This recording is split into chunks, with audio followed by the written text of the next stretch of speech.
Well, well, well. Yeah, it's weird. As soon as I go live on YouTube, it gets blurry.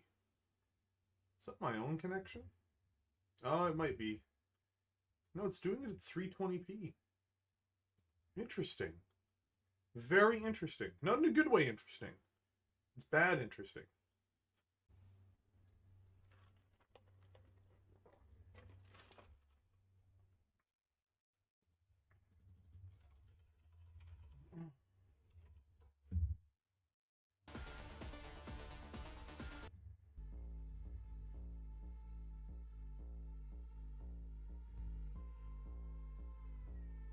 There we go. Let's try this now. No, it's still low quality. Oh well. I don't know why. Perfect. Hey, how's it going, everybody? We've got Guardsman Holden, Aaron Scott, Kermit, my good Polish friend, and we have Frog the Third sitting here in chat with us so far today. Welcome, everyone. Welcome to the Big Red Stream. It's the thing you call your doctor about when you get old enough to see it. I hope everybody enjoyed the video today so far. It's a long video, so I don't suspect everybody's had a chance to watch it yet. But I do hope that people enjoyed it. It was a lot of work. I spent about 10 hours today working on it, and I spent about 2 days trying to get the script right, though I did make one error on the script. When I was editing one of the sentences, I accidentally had Azekalon, or whatever his name is, instead of Amet. Just because originally I was going to do more detail about that scene, and then I'm like, no, I gotta abridge it all. I gotta cut it all down, and then in the editing process, I fucked up and I didn't do the right name. I'm like, oh. It's like, I didn't even notice when I was doing my recordings earlier, because I was just trying to do my best to keep my throat alive enough, because doing the narrator voice that I did for the video, it had done a bit of a number on my voice box, so I was worried I was going to get laryngitis, but I didn't. I didn't get laryngitis, boys. I didn't get it. I didn't get it. I'm fine now. I didn't get it. And of course, we have Steel Legion Kane here, providing the greatest advice to everyone, which is to remember to like this video, though I think everybody has so far. I think everybody who we've got here watching today has liked the video. It's very impressive. So yes, we're here. Superb. But yeah, how's everybody doing? How's everyone doing? For me, the big news of the day, of course, is more related to how things went so far for the big video today, which it's not, as per usual with any of my videos, it's not done particularly great, but I do hope that it's a sleeper hit over time, and I hope people like it.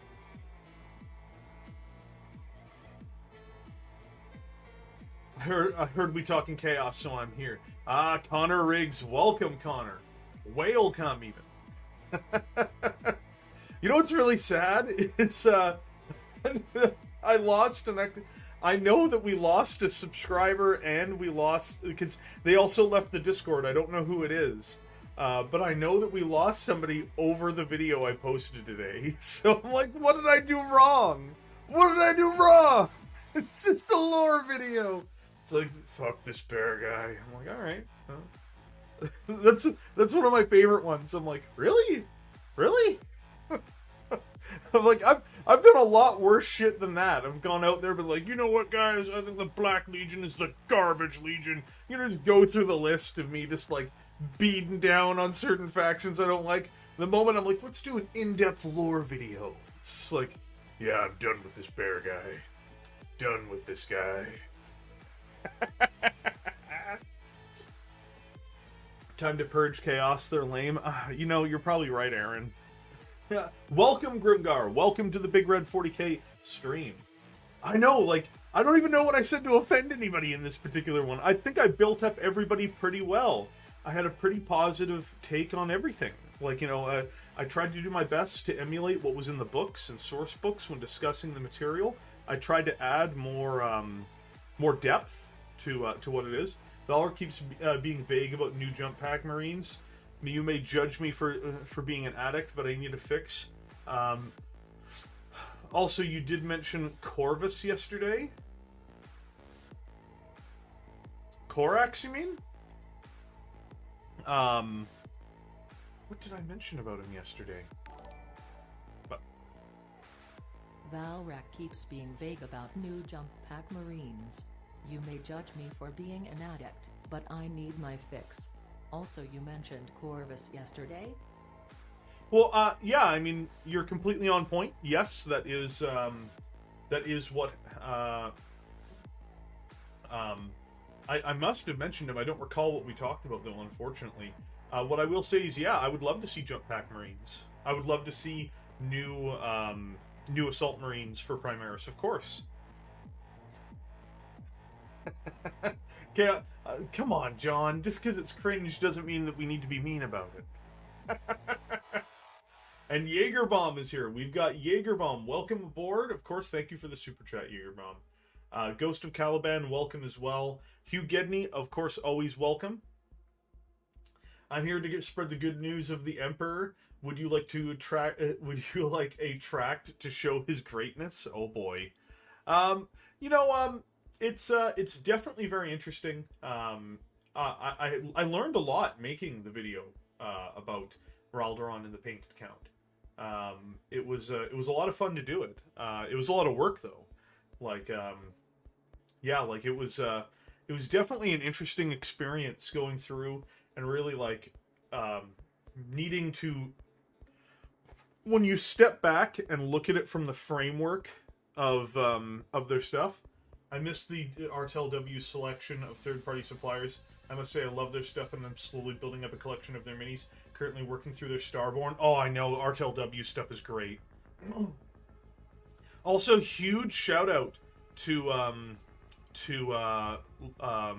Liber Demonica, because in the order I made to Liber Demonica, you guys know I preemptively did it. I didn't add enough stuff, and I messaged them to add more stuff to it and to to sort out an extra payment for the stuff. They said, "No, man, just take it." I'm like, really? Yeah, they added it to my order. I think obviously it was, they don't know I'd been promoting their stream or anything like that, but no, they excellent customer service, super nice guys. That doesn't mean go around doing that, guys. That'd be not cool. But I spent a couple days being like, oh, because I'm in a different time zone. I'm like, I just want to get this through before the shipment goes out. No, they updated my order to add the stuff to it. So I'm like, oh wow, that's incredibly kind of them. So yeah, well, I've had good fortunes lately. I've had good fortunes, except for when it comes to the sub count. Perfect. Those are the only type of fortunes you need.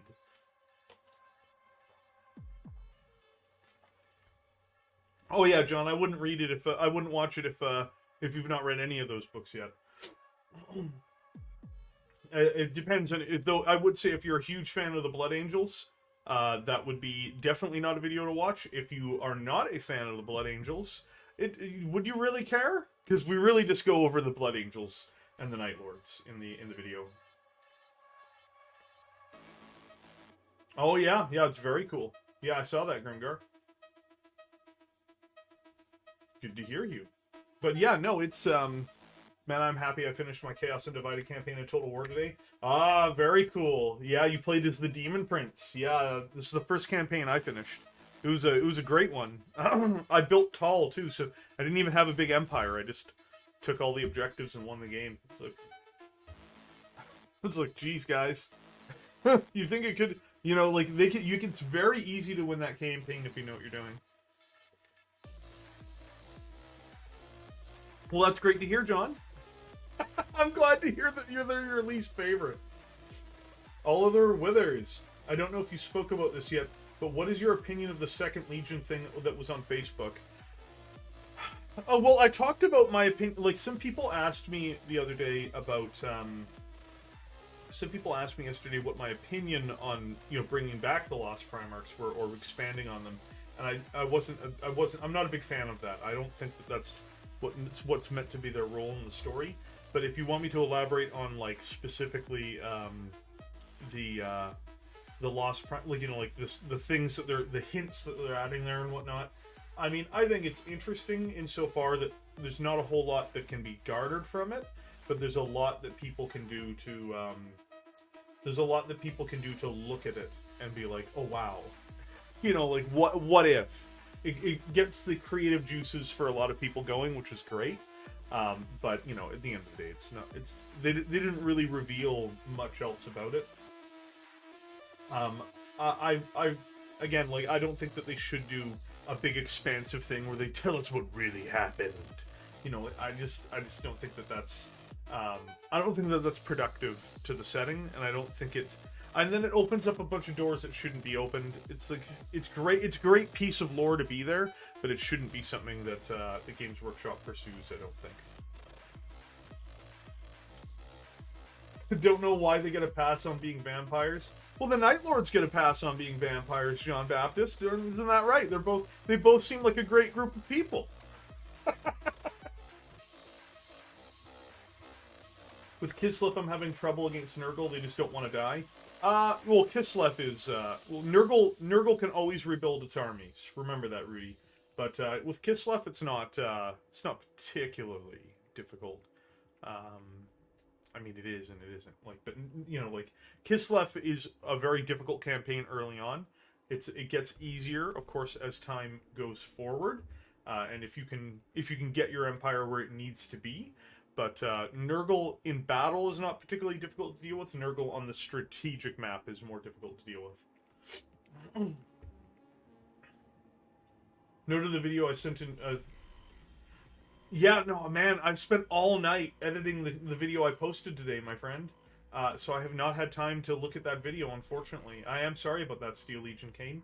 Yeah, like, I just got lost, like, because you have to remember, I spent forever, like, basically completing the script, and then going through recording everything, which took multiple takes, and then I had to edit everything, which took hours. I actually was up from, I went to sleep last night early. I had kind of an upset stomach after the stream. I woke up at midnight, and I basically worked on that video until I posted it 10 hours later. So, you know, that's what that's all I did after I woke up, and, you know, to make sure we got a video out for today.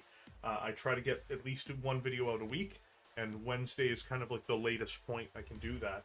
So no, unfortunately, I did not have a chance. I've not had a chance to really do anything. The only thing I've done for leisure at all is I watched about 20 minutes of Valrak stream today after I woke up. You know, because I had a nap before coming back over to do this, because I didn't want to be a complete wreck for the stream today. I'm like, oh, I need some sleep. Oh God, I need sleep. But yeah, no, that's how it was, man. That's how it be. That's how it does. I always feel bad though. I try to do my best to fulfill what I'm trying to do for when I say it. Right? I was just like, man, just got swamped with trying to get the big video out. You know what? I didn't want it to end up being 30 minutes. How dare you not watch that on Sub-Fi? No, John, not another one. No. It's like I just can't win. It's been hilarious. This whole week has just been me basically finding ways to bleed subscribers. It's been pretty awesome. Hello, Mr. Bear. Hello to you as well, Vulcan. And welcome to the stream today. Why are you like, what are you doing there, Aaron? What are you doing to get yourself in trouble? Aaron, I am a mod on Valrak stream. Is there something that you need to tell me for me to step in? I can step in right now and do something about it. Is it something heinous? Because I don't wanna. You're giving me a conflict of interest here, whereas I don't want to lose you as a subscriber, but I've lost a lot of subscribers, Aaron. I'm just kidding. I'm kidding. Let's talk about Dune some more. No, please no. Please no. Don't do this to me. Tried to do it sometimes. Yeah, like, absolutely. I will try to do it after the stream today. I am sorry about that. I actually feel really bad about missing that, Steel Legion. I defended her and she banned me the other day, and Val was like, what are you doing, April? You know what? Like, that's brutal. That's hilarious. But no, it was a lot of work putting into that. So yeah, I'm very happy that that at least it has not attracted anyone who's not subscribed to the channel. So I just the new video, I'm like, I don't think this is going anywhere. I post the video, it's not going anywhere. It's not going anywhere at all. I knew it wouldn't. I'm like, yeah, it's 30 minutes long. Like, people just don't have time for 30-minute videos a lot of the time. This channel's not big enough. It's not like I'm Luden or anything like that. And yeah, as a result, oof. You know, it's just like, uh-oh, boys. Uh-oh. Uh-oh. I don't think this one's gonna tag in very well, and it did. But no, it was at the very least very insightful making it. Like, I really have to stress that. Like, it really opened my eyes to how some of these characters worked when I really took a chance to examine them. So it was very good. Like, you know, like, I actually enjoyed making it a fair bit. I really did.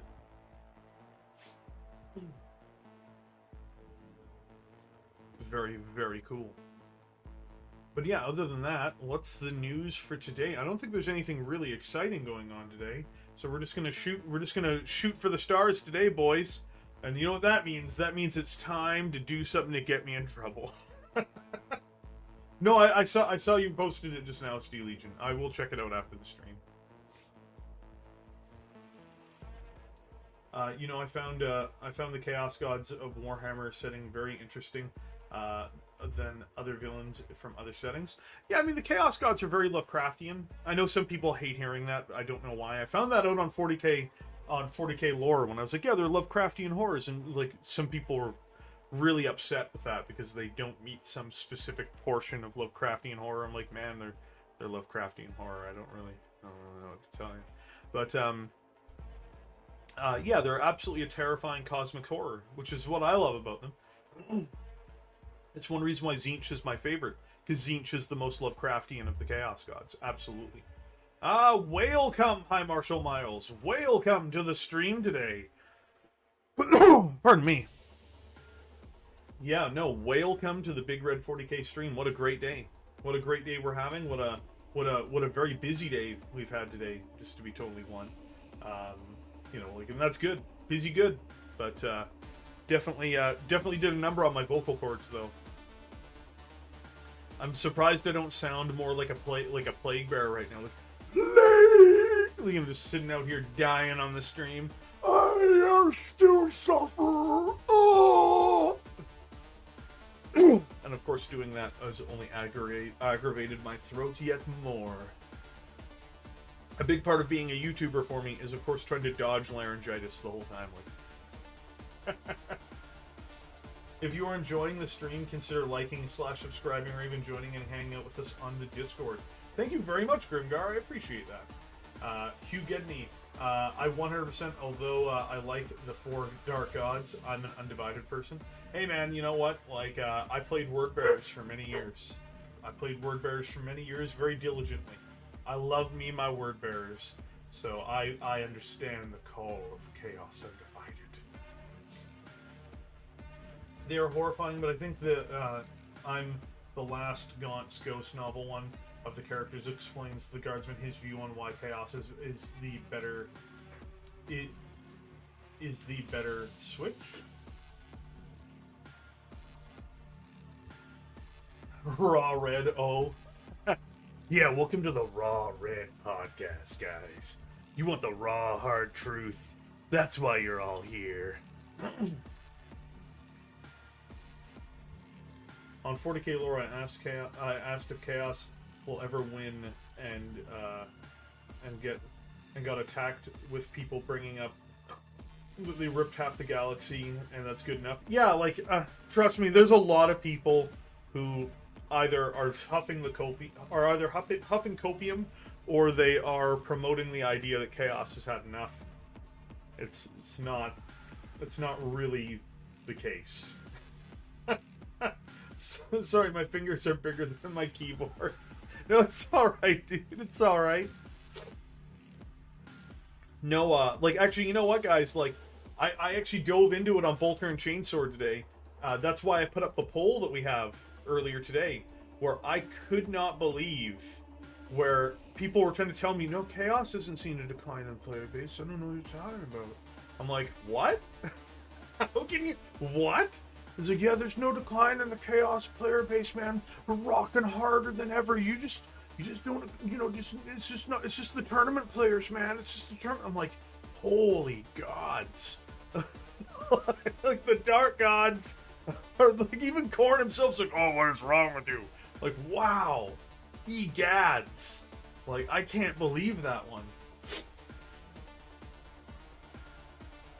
Can't get past that plot armor. That's right, they rammed a train into the Imperium and the train broke before the Imperium did. Like, whoof. They rammed a Blackstone Fortress into the plot armor and it didn't work. Oh yeah, like, but John, that was not always the case. If you go back even to 7th edition, the second most popular army in Warhammer 40,000 was Chaos Space Marines. It was immensely popular. It is no longer the second most popular army. It's just been absolutely wrecked since 8th edition. Are you ready for the new Mortarion book? I'm not really a big fan of Mortarion. I don't dislike the character. I don't have any big beef with the character. It's just not a character I'm really interested in following around. Well, it's all right if Chaos doesn't win, but they have to at least appear competent Knights Oath, and right now they appear grossly incompetent.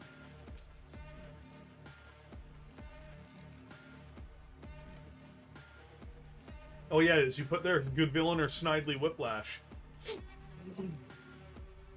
No faction can win in 40k. The most logical faction to win is the Nids, lore-wise. Yeah, I think the Nids are the most likely winners of Warhammer 40,000 if we took it to its logical conclusion. I agree with you. I know, Kermit. I know. I'm just too stubborn for my own good. I just got that low IQ count. I'm a mouth breather, man. We're breathing through our mouth. Oh yeah, like I've got no inbuilt like grief with like the Death Guard or Mortarion. I played my first Chaos army was a Nurgle army when I was a kid, but just doesn't really do a whole lot for me right now. I think of the Chaos Primarchs I'm interested in. I'm interested in Magnus, Lorgar, Perturabo.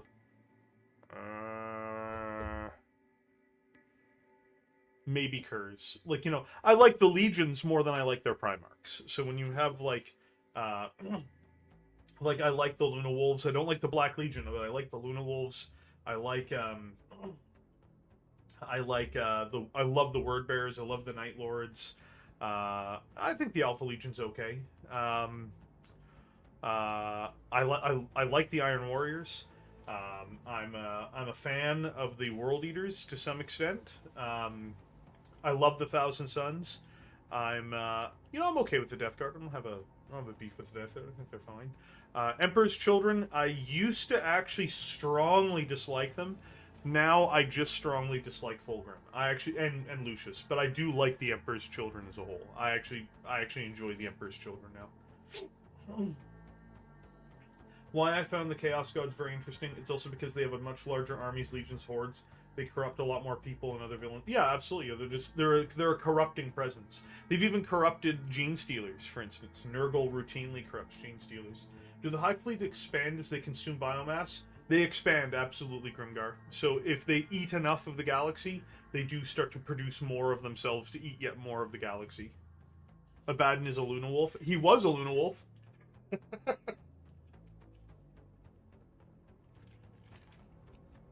Night's Oath is the opposite. He loves Sanguinius, and he doesn't like the Blood Angels quite as much. What Chaos needs is it's a Transformers 86 moment where they just take out a ton of established characters. It allows for new ones. Yeah, I agree, but I think that it needs to be a slow trickle of characters. So for me, it's I think that certain characters should die, not because they're evil or anything, but because you need new characters into the setting, but also it adds credibility to the setting. Oh, Lucius is the only character worse than Abaddon on the Chaos team. Absolutely. Like, right now, it is the grimdark future of the 41st millennia, and no one of a certain level of importance dies. It's probably one reason why my plot armor video did not do well. People just out there getting salty, getting hot and bothered about the idea of me basically promoting the fact that I'm like, hey guys, you know, wouldn't it be great if characters died from time to time? Boo this man! Boo! It's like, no, please, please!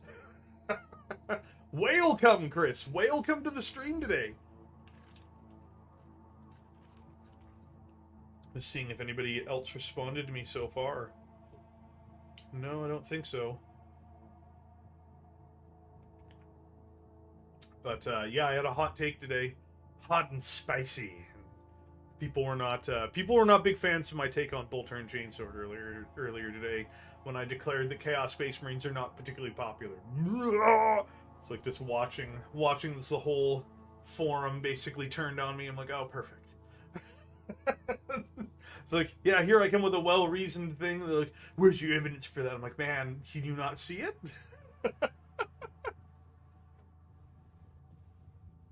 Yeah, that's exactly. So, like, I'm not saying they need to kill all the named characters. I'm just saying every once in a while a named character should die. That's all I'm saying. Oh yeah, dude, I'm salt mining out there. I got my pickaxe out. I'm getting that salt. I'm getting that salt. Why you boo me? I'm right. I'm right. It's like, no, boo this man. Boo. I'm like, oh. I honestly think you'll get a lot more support if you supported the Loyalists. Well, I do support Loyalists, John.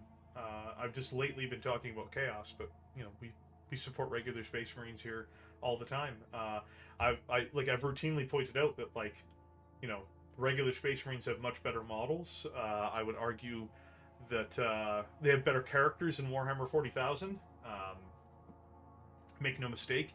In Warhammer 40k, like, not 30k, in 40k, oh god, let's think here for a second. I would argue that the only characters worthwhile in Warhammer 40,000 for Chaos Space Marines who we routinely see or even have rules for would be, like, Ahriman and maybe Typhus. Yeah, because Karn kind of sucks in 40k. And it's not that he's bad, but he's not a character. He's just like, I kill. Then you've got, you know, Lucius. And you've got Abaddon and Harkin Cuckclaimer. Oh yeah, boys. Harkin's out there like, let me warm you up, Abaddon.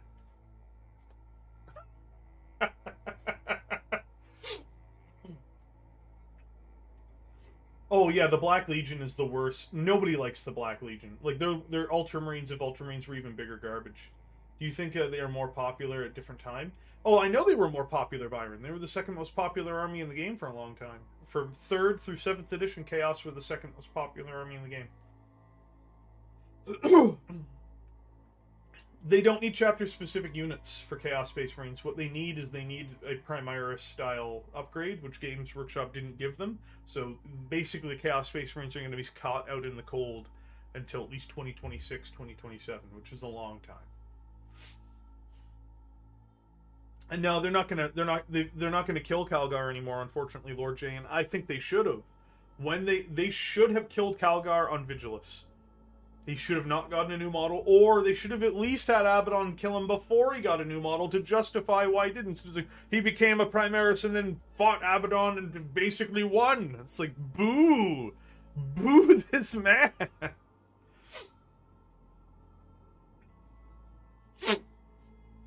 The galaxy is constantly at war. Sometimes people die, and even I, lore-wise, kill my Black Shield warlords before the Siege of Terra even started. Yeah, that's exactly it, man.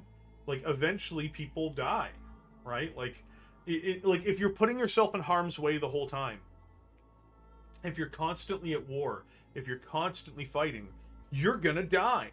Like, you know, and so, like, that's not that I want all these characters, like, yeah, I should kill them off, blah, blah, blah. It's like, no, just every once in a while, somebody should probably buy the farm. That's all I'm saying. That's all I'm saying, boys, is every once in a while, somebody should be getting their ticket punched. Like, it's not an unreasonable thing to say, man. It's just not unreasonable to say that. It's not unreasonable. Well, Matt Ward is still on contract with Games Workshop. He's a third-party contractor for them now. A lot of it is Matt Ward level writing. because a lot of it is still Matt Ward writing it.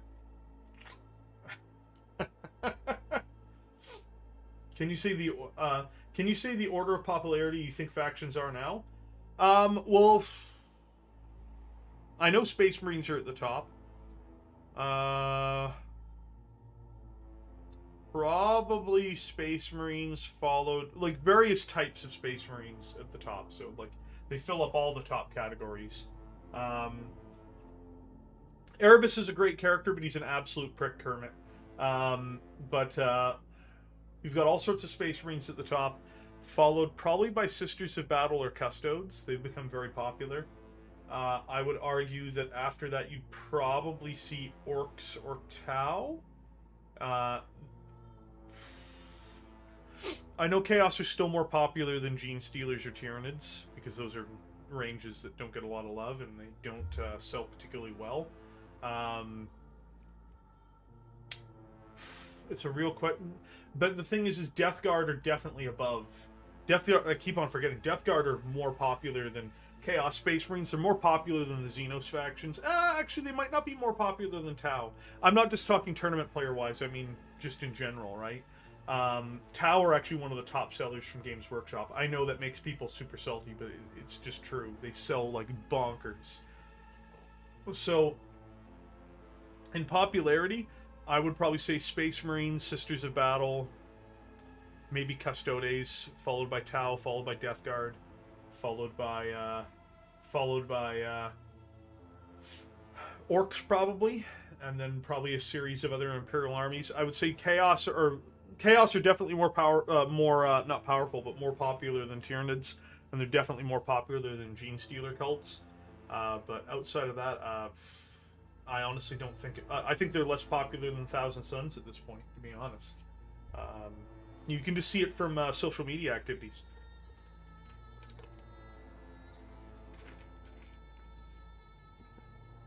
There's such a large variety of styles of Chaos, I'm not seeing that in my local game shop. Yeah, you'd probably just see Death Guard. Have you considered converting Primaris Marines to Chaos? I kind of want to do that. The problem is they're like, you can do it for some Chaos armies in an okay way. It's really hard to do it for a lot of other Chaos armies, unfortunately. Like if I played Word Bearers, that would be a nightmare to convert that. You can kind of get away with it with some head swaps for Night Lords, and you can kind of get away with it with a few conversions for Iron Warriors. If you look at 40k like a wrestling bad guys, yeah, this is basically actually I actually did an entire essay on 40k lore subreddit years ago. That was the most popular post I ever posted on Reddit, on my old account for Reddit, it's basically all about heels and faces, where I talk about that in a setting like Warhammer 40,000, you would actually want to do writing similar to what you'd see in professional wrestling or what you'd see in Shonen Jump based mangas, which is where you have a series of villains and a series of heroes that are all tiered and ranked against one another, that are heels and faces. And a top-level heel will beat a mid-level face, but it won't beat a top-level face. And so, like, you build up tension through basically a system of heels and faces. And I explained how badly they'd mismanaged it for Chaos Space Marines and for everybody, for the entire setting. Because it's not just Chaos that suffers from this. Chaos is just the most prominent example of what suffers from it. And it got a lot of support. It got thousands of upvotes at the time. At least I remember it. Yeah, it was about 1,000 upvotes. And it was the biggest post I ever did on Reddit at the time. But, you know, what do you do?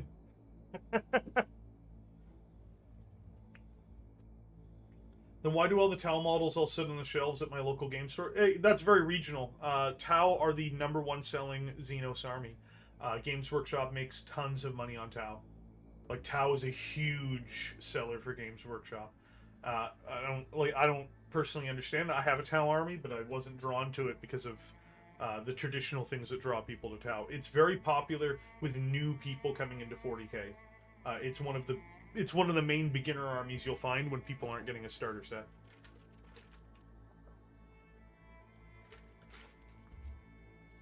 Which specific units made them popular? Death Guard, as far as I've ever seen, are mainly popular because of their demon engines. Yeah, it actually, not only that, it has twice as many members as the Chaos subreddit, Rudy. And so does the Thousand Suns subreddit, almost has twice as many. Both of them have more people there than the generic Chaos Space Marine threads. And get this, the generic Chaos Space Marine one also covers Death Guard and Thousand Suns. So there's a percentage of those users as well, which are also Death Guard and Thousand Suns players and not generic Chaos Space Marine players. It's super shameful display. It's super shameful display. You basically got the guy from Shogun Total War there. Shameful display! Just sitting there barking it out time and again. Every time a post goes up on the 40k on the Chaos 40k subreddit, shameful display. Shameful display.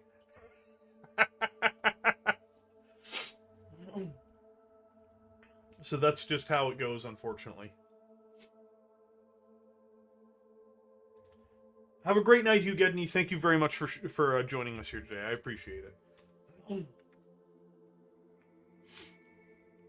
But yeah, no, it's definitely interesting to see how it all shakes out. The only people I know who really love Tau are that guy and Tryhards.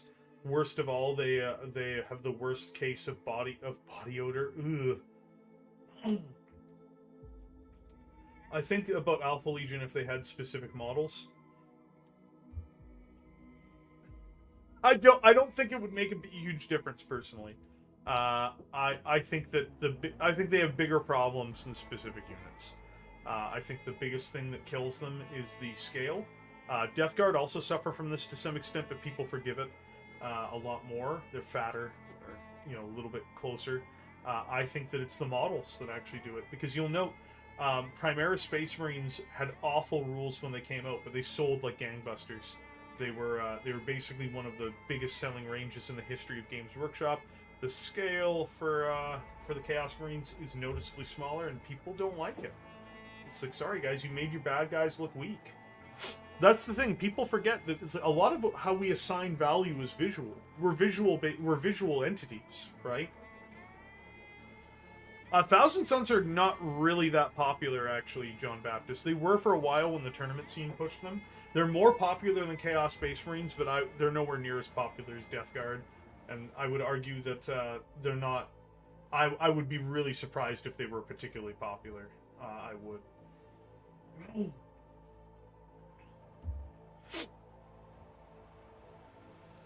Yeah, like, it's the overall aesthetic and demon engines as far as I've ever seen. Like, Death Shroud and stuff like that are fine, but I think one unit of Death Shroud Terminators doesn't really make it, does not make an army. It does not make somebody buy a whole army. Just like, now that Chaos are getting chosen aren't going to turn the fortunes of Chaos around. They're just not. Yep, Necron Tier, Tau, and Orcs all have around 40 to 45,000 subs, whereas Chaos has 12,000. That should tell you the popularity difference right there. Have yourself a great day, Connor Riggs. Sincerely, I hope you have a good one, and I'll catch you next time, mate.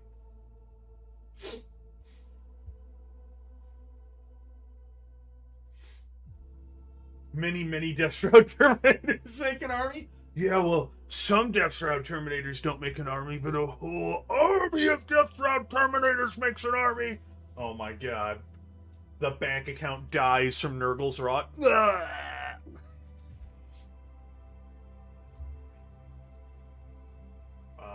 Are super chats working?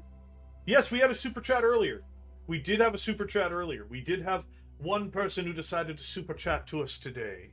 That was our good friend Jaegerbomb II. He dropped us a super chat and he was like, "Here you go, bear. Super chat your life away." And I was just like, "I'm dying over here, everyone. Help me." And he's like, "No, your suffering amuses me." I'm a Death Guard and Nurgle in general. I like Death Guard and Nurgle in general, but, because everyone including Nurgle, but a Great Unclean One, are all giddy and happy. I actually dislike that part of it. I used to be a much bigger fan of Nurgle when it was more misery. I like that more. Death Guard are popular because people know Papa Nurgle is love, Papa Nurgle is life. Oh boy. Well, Stormlord Rising, we did a big video today. I dropped a 30-minute long lore video today about Chaos Space Marines and Imperial Marines fighting on the walls of Terra, specifically documenting the engagement between Raldoron and the Painted Count, where we go over the histories and careers of Raldoron and the Painted Count before we get into the duel between Raldoron and the Painted Count. It's a huge video that I put out today. It's 31 minutes and 31 seconds or something crazy like that. It's been Leman Russ Battle Tank Fund. Thank you, Hamish. What would I do without you? I don't know. No, but sincerely, thank you very much. Even though that's what you do to me every single stream. And Jalio, thank you very much as well. I appreciate second it. Super chat, just for the memes. Thank you very much, Jalio. That's weird then. For some reason, it won't let me select my card or buy super chats, but there's nothing wrong with my bank account. Oh, that's weird. I don't know. I don't know, Vulcan.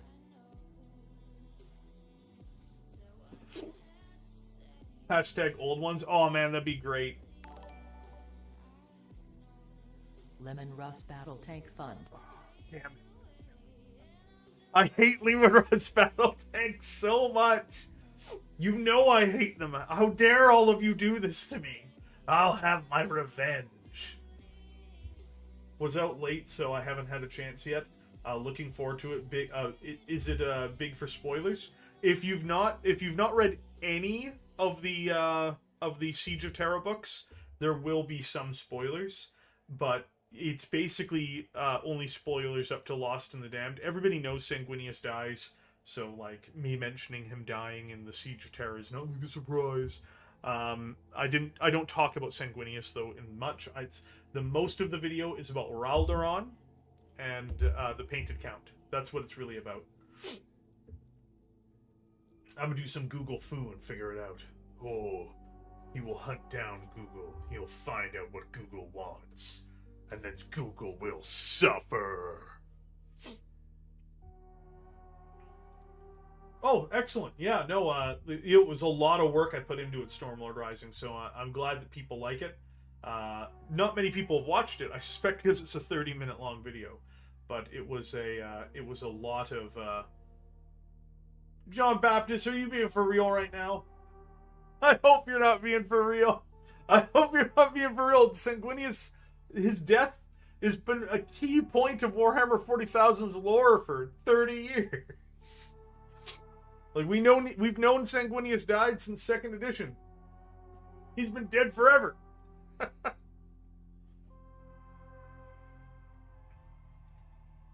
Stuff like that's unavoidable. I already know the outcome of that fight. Yeah, exactly. Horus versus... like, you know, my favorite one is like Horus versus Sanguinius. Who could win? Hello, Iron Phoenix, and welcome. Welcome to the Big Red 40k stream, my friend.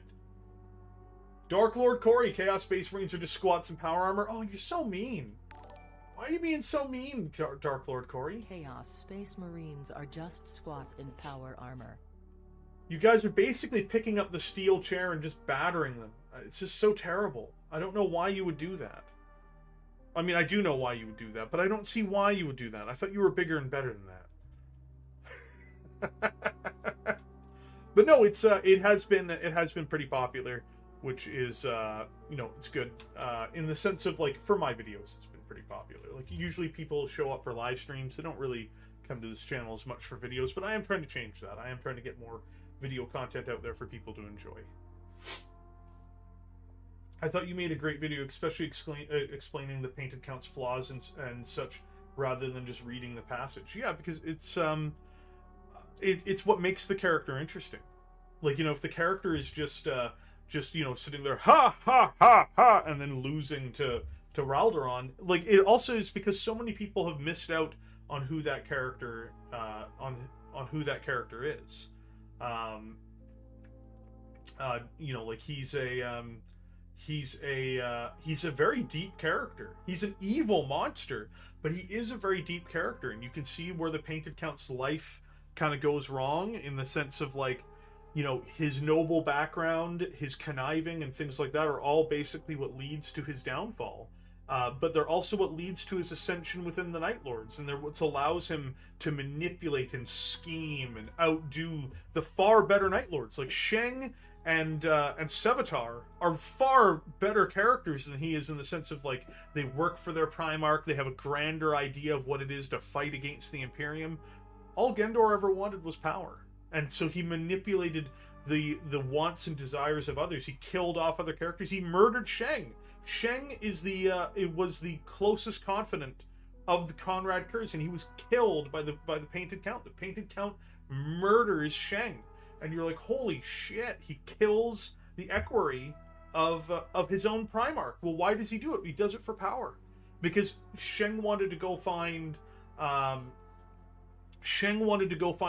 Curze, and the Painted Count realized if they went and find Curze, he would lose all his power. Fuck that, he killed Sheng. You know, after they have, you know, he got locked away, he gets out, he challenges him to a duel, he kills him with the demon sword. Absolutely he does. Murders him in front of everybody, kills him, he has a miserable death. And you're like, okay, so why did he kill this guy? Well, he killed him because he wanted to go find Horus, because Horus is going to cement his power in place. He shows up, he's like, I'm the supreme leader of the Night Lords. I have the most Night Lords of anybody right now. And, you know, Horus is like, damn right you do. Do your job, and you can be whatever you want to be. And so that's basically what it was. He sought power. He betrayed and supplanted his own Primarch inside the Legion. It's not just that he got lucky and he got selected. No, he consistently undermined the power structures in the Legion. He undermined the fabric of the Legion to seize and control it. The Night Lords of Warhammer 40,000 almost have more to do with the Painted Count and his leadership than they do with Konrad Curze, which is a fascinating story to tell. Because, like, why are they cowardly? Why are they criminals? So a big part of that is actually because of people like the Painted Count undermining the recruiting process for the Night Lords. He also helped in the destruction of Nostromos, because he hid that Nostromos was going into anarchy from the Primarch. So by the time Konrad Curze figured out what was going on, the whole planet had become so consumed by itself that he saw it as completely unsalvageable and destroyed the world. So he even got his own family killed and everything, all because he thought it would work to his advantage, because he wanted to just undermine Curze. Like, the Painted Count's an I didn't realize what an incredibly important character he was. I read him in the Pharaoh Speaking book more than anything else, and I thought, oh, okay, whatever. And then when I realized just how deep of a character he is and how much of an influence he has in the... Yeah, we can change the title. Yeah.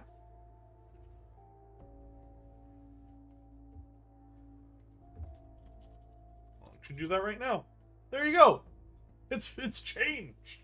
But what ends up happening is it just ends up with the Painted Count seizing the Night Lords, and it's an incredible thing to read.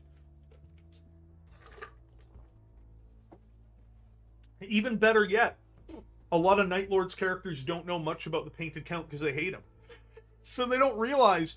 Like, they're like, oh, well, why is the Painted Count so important? That was lame. It's like, I didn't think it was lame, but I was like, oh, it's a bit weird. He seems to have come out of nowhere. And then I'm like, oh my god, he's one of the most integral characters to the Night Lords, period. So I do not have that opinion anymore.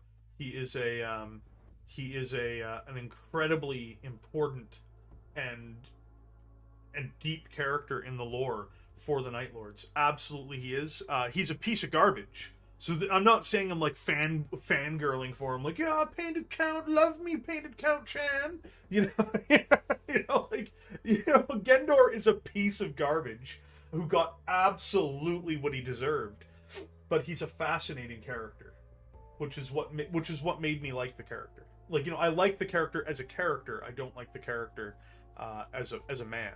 Like, he's a horrible person, but he's a fascinating character. What's going on, Steel Legion Kane? Oh, yes, the doggo. Come on, Mr. Doggo. Yeah. You want to be on stream? Yes, you can be on stream. Yes, I know. I know. I know. I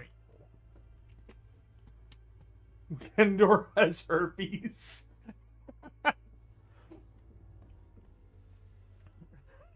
Painted Count Chan, we must make it the mascot of the channel. I hope not. Alright? Alright, is that good enough for you, buddy? Alright,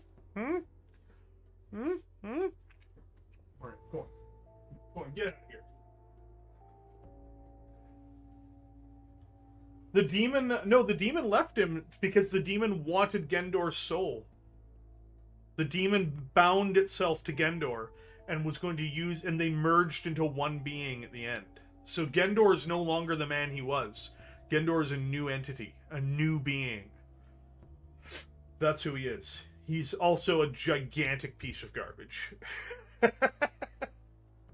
So, you know, that's what it's about, though. Absolutely. But yeah, no, it was fascinating, and you know, I learned a couple things about Raldoron, but most of it I already knew. Even though the last book I read with Raldoron in it was Beta Garmin, and like, you know, it's not, he doesn't have a huge role in that. You can see here Vom.ong. We have Samson Olsen. Samson Olsen is in fact Ruski Bat. Ruski Bat. Ruski Bat. Well, he's been removed from channel. He is a little boy. He's a boy, not a man. So many Ruski Bat out there, boys. So many Ruski Bat. They come in. They try to throw hands at you. They try to think they're big man. The little boy.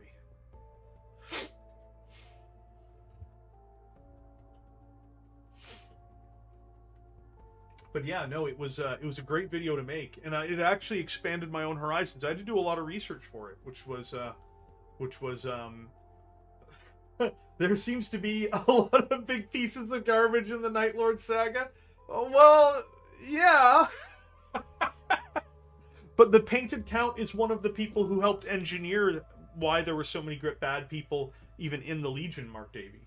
So like he's actually a major component behind that. He basically helped undermine the authority of Conrad Kurz, and he made sure people recruited to the Legion were the type of people that are pieces of garbage.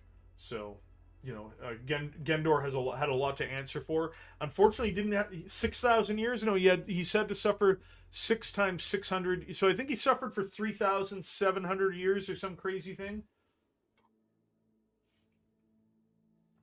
Hamid Hatzib. Well, don't worry. Why don't would you like Ruski Batification? The Painted Count is now a demon prince, Stormlord Rising, so it's very difficult to kill them permanently. He's immortal, but he's also not even fully himself. He's a horrible amalgamation of himself and the demon. We've actually seen a character like that before, only not a demon prince. If you look at him, it would actually be the Exalted One from the Night Lord series. So Gendor became like the Exalted, and then the Exalted, i.e., you know, the new Painted Count, this new entity that's a mixture of the demon and the man, became a demon prince of Slaanesh, which is a horrendous fate for Gendor. Gendor has suffered a fate worse than death, because he might be alive, but it's not him anymore. He's not himself at this time. They need more of Amit beating the crap out of Traitor Marines and everything else. Take that, you Space Wolf sons of bitches!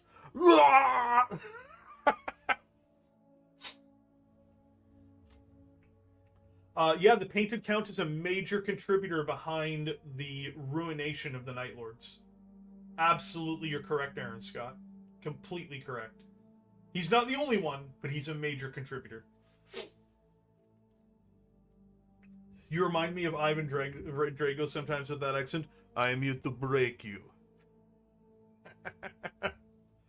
But yeah, like it was a fascinating video to make. It really was. And so there will be, I'm going to try to do more videos like that. There is going to be more of that content on the channel, even though this video is not going to do particularly well. I hope it does, of course, but it's not got a great click-through rate. But I do hope that it does better, of course, but I will be doing a few more videos at least like this, including some for Warhammer Fantasy. There will be a similar video about Storm of Chaos, which is going to be Grimgor Ironhide versus Archaon. That is a video I do have planned in the future, where we will be talking about the original rendition of Grimgor versus Archaon, and the battle that they had at the Battle of Prague, where, of course, Grimgor Ironhide routed and defeated Archaon in singles combat. Confirmed Space Wolves are traitors. This is the confirmation. Amit was attacking them. That makes them traitors. It's like, I don't know if that's true. Yeah, definitely traitors. They're furries. I don't like furries. That's what the Space Wolves are. They're furries. They're traitors. Traitor Marines, very bad. Very bad. Very not good. Not a big fan of the furries.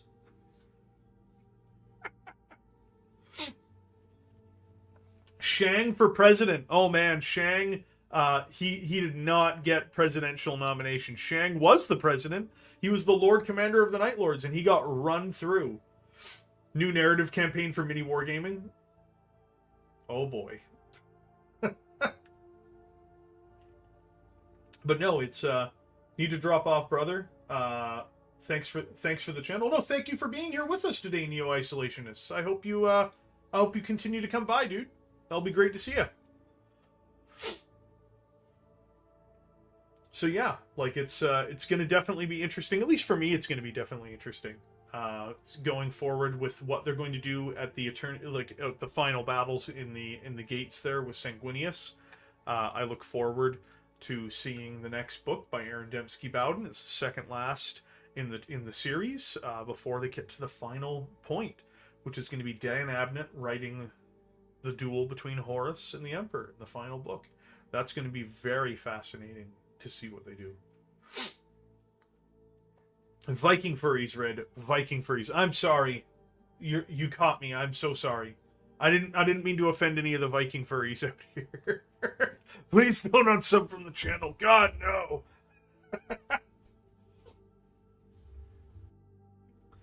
From the Swarm Lord from Devastation of Baal, that was epic. The thing is, Jaegerbomb, if you look what I did with the first video here, it's a documentary about the two characters as much as it is about their duel. So it might be something I could consider doing later, but I disagree that the Swarm Lord is a character, and I canonically despise the fact that Games Workshop keeps on trying to make individual Tyranids happen. We're like, see, the Tyranids have characters. The Tyranids have characters, it makes sense. I'm like, you don't understand anything, and that doesn't make any sense. Your own Lord goes against us. No, they got characters and stuff. They're characters, man. Like, it's not just a blob of organic matter. I'm like, you guys.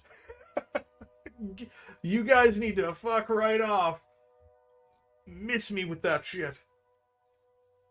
So, that is, unfortunately what they've done, but I can't really do a character analysis of the Swarm Lord.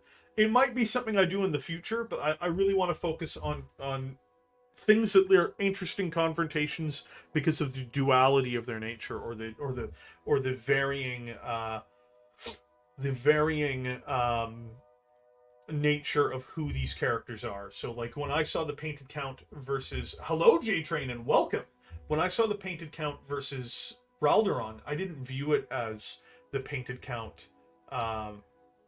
I didn't view it as the Painted Count being Abaddon versus Loken might be something we might do in the future. I didn't view it as the Painted Count like overtaking his like being just some jackass who showed up and got beat. I realized what it was. It was these two polar opposites colliding on the wall. Ambition fighting duty. Like, it's an incredible story when you look at it, and I just think a lot of people missed out on it. They meme it, and, like, the memes are funny, too. Raldoron! Like, the memes are definitely amusing, but it's, for me, what makes it work, is the fact that the Painted Count and Raldoron, despite not knowing one another, are really rivals to one another, and they really are opposites of one another. And when they confront one another, it's basically a conflict between total polar opposites, and that's what makes it so fascinating to me. There's other, like, it doesn't, not every battle has to be a battle between polar opposites, of course. The next one I'm going to be doing is probably not going to be Grimgor versus Archaon yet. I'm going to probably do that as the third or fourth video. The next one, I'm going to try to find something in Warhammer 40,000 that is going to be of a similar bent, of a similar idea. But what that one is going to be, I'm not quite sure. Because there's so many. There's so many, and I want to make sure that whichever one I do I can do justice to the characters. And it's probably going to be next month. I don't intend to do the big lore videos every week. This is not likely to happen. Oh, welcome! Vulcan Lives. You have become a prince, my good sir. Thank you so much, Vulcan. I sincerely appreciate that. Thank you. I really appreciate that, dude. We're doing great today, Night Warden Gaming. Today is we've released a huge video today. A 30-minute long lore video, something I've never done on the channel before, delving into one of the segments of the Gates of Terra. I hope that you enjoy it if you get an opportunity to watch it, and if you don't, I'm glad to have you on stream.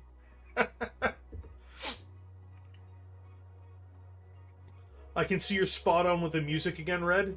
Oh, you mean for the stream, or do you mean for the video? Weird. That's so weird, Vulcan. That's so weird. I know a few other people have had issues trying to use their phones for different things like memberships or with super chats. I know another user literally couldn't member the channel. He's like, okay. I'm like, it's fine, dude. I don't mind either way. He's like, it doesn't work. I'm like, I don't. It's fine. But apparently the whole button was missing for him for joining. I'm like, all right, well, whatever. I'm here for your guys' amusement, my friends. I am here for you guys. That's why I'm here. So at the end of the day, I will always do my best to provide the best content for you guys. Anybody who wants to support the channel, I genuinely am hugely appreciative of. I can't stress it enough. It's a huge honor for me to have your support. But if you're just here for the channel is always. I don't paywall any content in any serious way. The Discord is completely open to everybody. And I've added, I think, one member post where I gave a slight preview, not even of a video, but I gave a slight preview of like, hey guys, a video is going to be out later today. So I appreciate the members very much. And there is certain things that the members do get, but I want to keep all the content available to everybody. I don't want to paywall things off. I don't want to section away the Discord where we have like, you're a member, so you have an extra level of this. Like the member area of Discord's not a discussion area; it's a suggestion area, and it's a goal tracker area and things like that to make sure that I'm continuing to provide the content which they vote for. But at the end of the day, it's all about just making sure that everybody's having a good time and that we're all here. So that's a huge portion of the channel for me. I know it's not always the most satisfying thing for people to member for. So I've been eternally grateful and shocked by the number of people who've decided to member up on the channel and offer support to the channel. I really mean that. It's genuinely touching to me. And like, I'm not gonna tear up on stream. I promise you guys, I'm not gonna tear up on stream. But no, it's been I did not expect, much like the channel initially, I didn't expect the level of support that you guys have sent over to me, and I just can't thank you guys enough. Yeah, because I'm not painting a Leman Russ battle tank. How dare you, Rudy? How dare you insult me?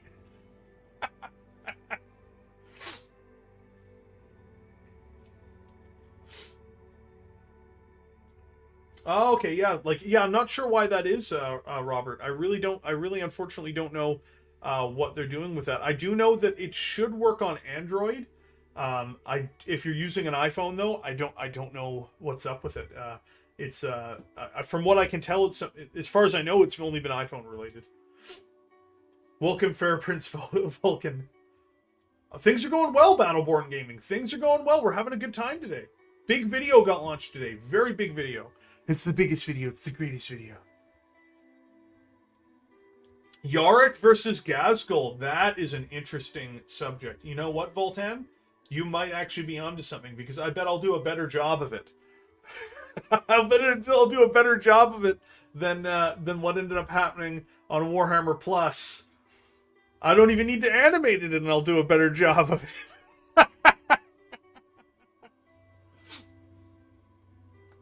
So, yeah, you know what? Yarick versus Ghazghkull Thraka, that might be an interesting thing to do. We'll have to look at that. That might be a thing. I do want to do Grimgor versus Archaon, so I don't want to do too many orcs so quickly, but we'll see. That might make it to the top of the list for which one we'll do. You know what I might even do? I might even poll the members in the member area once I've determined a couple matchups that we could go through, and we can see what the members think. And whatever the members decide to vote for, by the end of next month, I'll have the next rendition of Warhammer Legends up. Yeah, I think that's a good idea. I think we're gonna do that.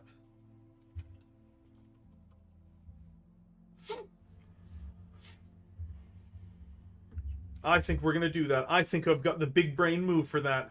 My big brain is in my head, and I can feel it swelling. I'm going to die. This is like, my brain is so big, but I don't feel so good. Okay, awesome.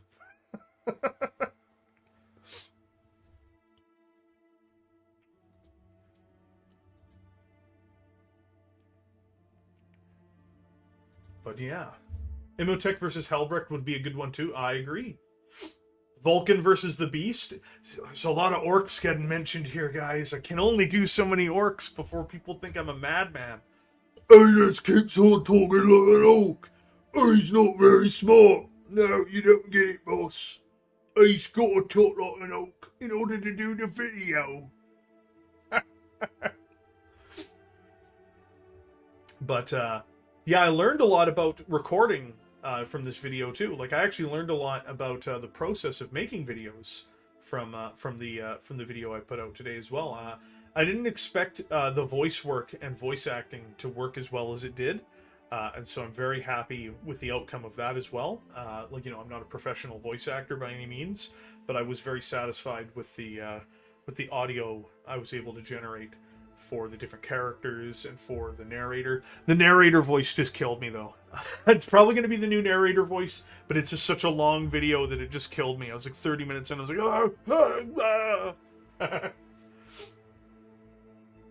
they're kind of comic relief. They're also grimdark and horrifying. I like joining your streams when I can because it's so laid back to watch. It's so much more calmer compared to Valorant streams. Well, you know what? Like, I'm a different cat, right? Like I was on Valorant stream earlier today. I absolutely love being on Valorant streams. That's why I'm still a mod there. I still show up on the Upper Hive. I have a real big love for Valorant stuff. You know, like I'll never stop being a member as long as I can avoid that. I always want to be around there. You know, like I love his channel. So you know, he's the biggest 40K channel that I follow. You know, there's other channels I like too. Like, I like Liam Dempsey. I follow him. I'm subscribed to Kurioff, but I usually don't catch his videos as much as I like. You know, and I'm subscribed to a whole bunch of other 40K channels, but those are kind of the big three that I put the most time into out of 40K channels. Though I have started to drift back into mini wargaming a bit, and I did remember up for them, just because I'm a big fan of Dave. Dave's an awesome dude.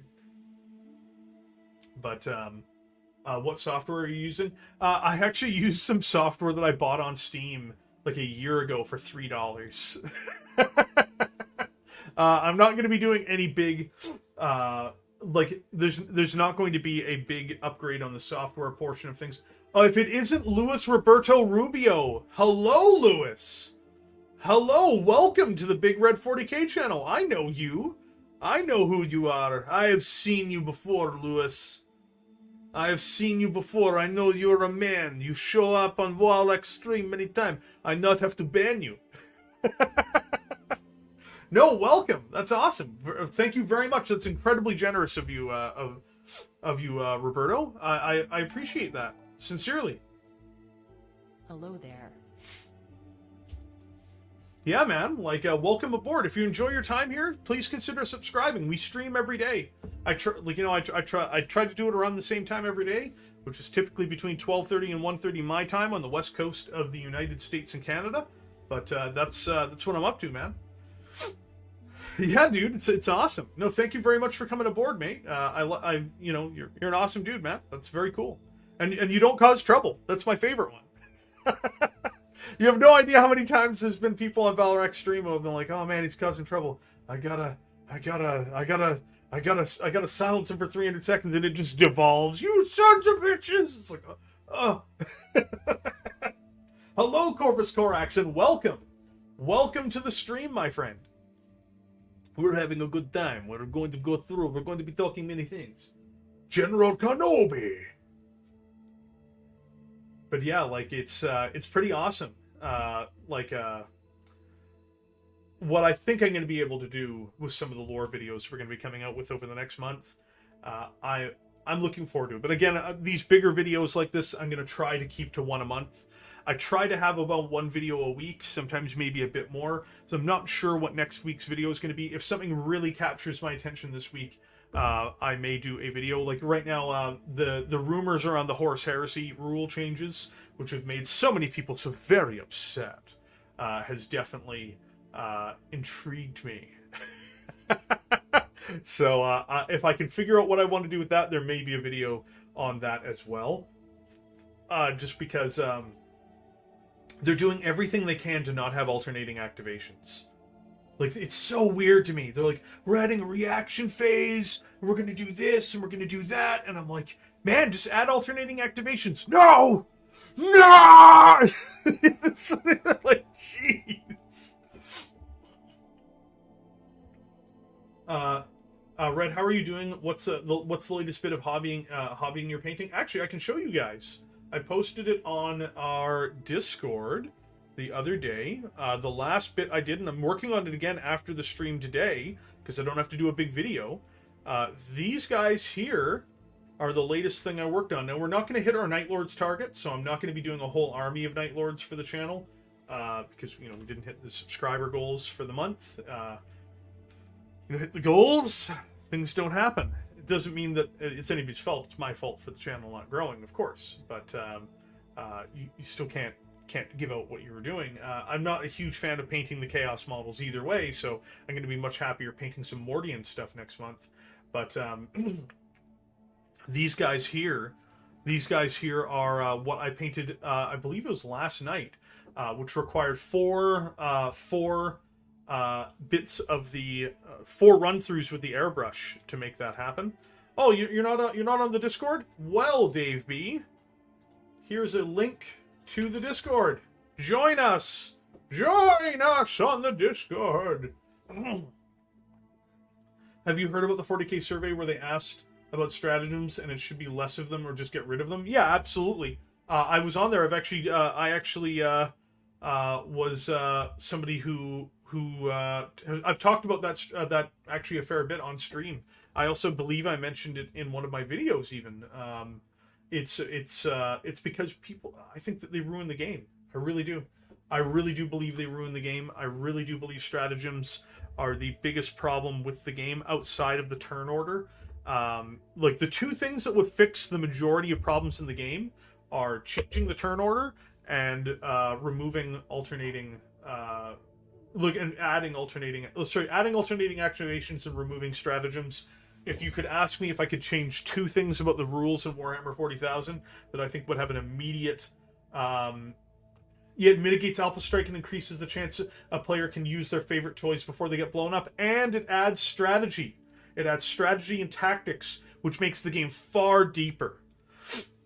The fact that they are the only major company now, that is not following alternating activations is crazy to me. Just do it. Just do it. What's the harm? It's going to make your game better. No! It's like, holy crap, guys. Come on. Why are you not painting them why are you not painting the most awesome chaos that is the Black Legion? Dave, I hate the Black Legion. I'm sorry, Dave.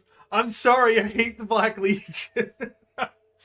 They're one of the few armies in Warhammer 40,000 that I genuinely despise. Why are you? So what are you painting the Chaos Space Marines red? Those are Night Lords, and I also have Word Bearers, but I'm not painting them right now either. Originally, it was going to be. It actually is part of our subscriber goal for the month. We're trying to get to 1,300 subscribers. We're not going to get to 1,300 subscribers, but we were trying to get to 1,300 subscribers at the beginning of the month. That did not materialize in the way that that we were hoping, and I'm not a big fan of their models anyway. I just had a bunch of them around. I'm like, yeah, we'll do the Chaos Marines. People will probably jump on board to see me suffer. No, people didn't jump on board to see me suffer, so it just means I'm going to suffer less.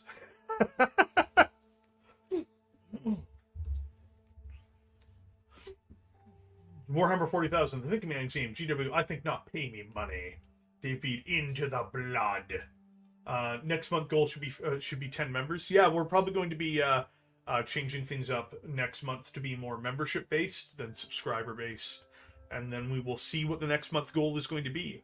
So that is, we're still looking at suggestions coming through for that. Of course, people can be free to add as many things as they like to the suggestion box in the meantime, and we can see. Normally we will be voting on them, but because of the way memberships got activated late this month, it kind of throws a bit of a wrench in the design. But next month there will be voting on all of the suggestions that I curate beforehand, and then we will see what people want to do for the channel, and the members will be able to vote. The Black Legion are the cover of the Codex, therefore they're the best Legion, ergo your opinion is wrong. Well, thank you, J-Train. Thank you for contributing to this in a really productive way. Thank you for letting me know I'm wrong. I hadn't realized how wrong I was until you mentioned that. And, I just need to apologize to all of the Black Legionaries out there. My friends, if you're a member of the Black Legion, if you've watched time and time again as Games Workshop has basically made your army into a joke and given you guys the worst lore of any faction in Warhammer 40,000, every single time that happens, you have to realize that I have been wrong the whole time. I've been wrong the whole time. I've always been wrong. I'll always be wrong, and I'm sorry. And I'm sorry that I also just lied just now. I hope you enjoy your faction. I really do mean that. Just because I don't like something, I've never understood the aggro where someone's like, this guy doesn't like what I like, and just having the final meltdown. But for me, I would just say that I have no qualms with anybody who likes the Black Legion. I just think they're the worst faction in Warhammer 40,000. That's all I think. This is the worst faction ever. Every time they touch that faction, and every time they do lore with that faction, they find a way to make it less appealing. And I'm not gonna lie, every other Chaos faction makes for better bad guys than the Black Legion. Even ones that I otherwise would not normally like. Sort of one of those things would compare him to him, and this one's made of gold now. It's really weird how the stream's quality is stuck. It's 320.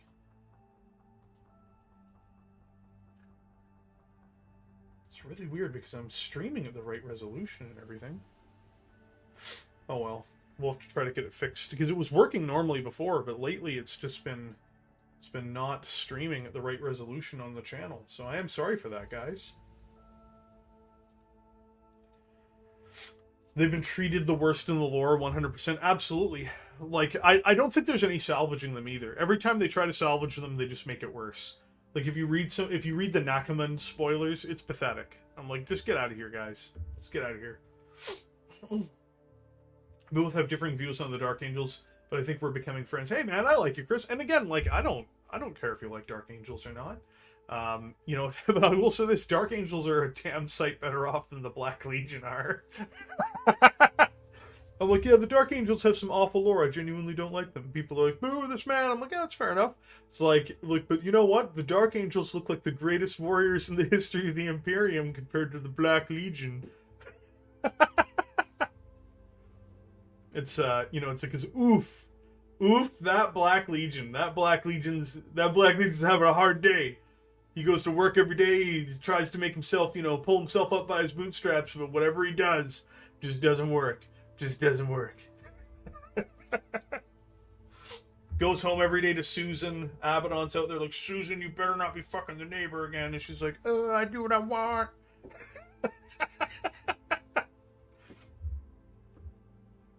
Welcome to the top quality content of the Big Red 40K stream, everybody.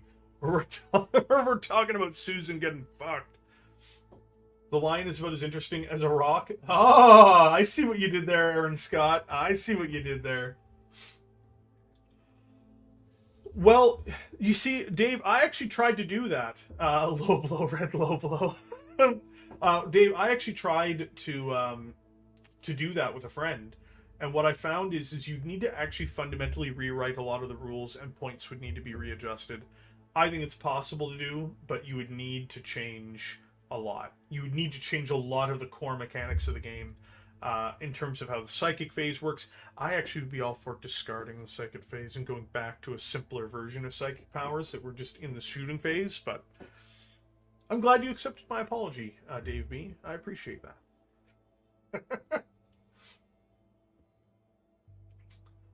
So yeah, like that's kind of like, how it goes, right? Like it's been a good day today, though. I'm having a good day. So what I'm going to do right now, guys, I'm not winding down the stream. Don't worry, we're going to be streaming for a little while yet.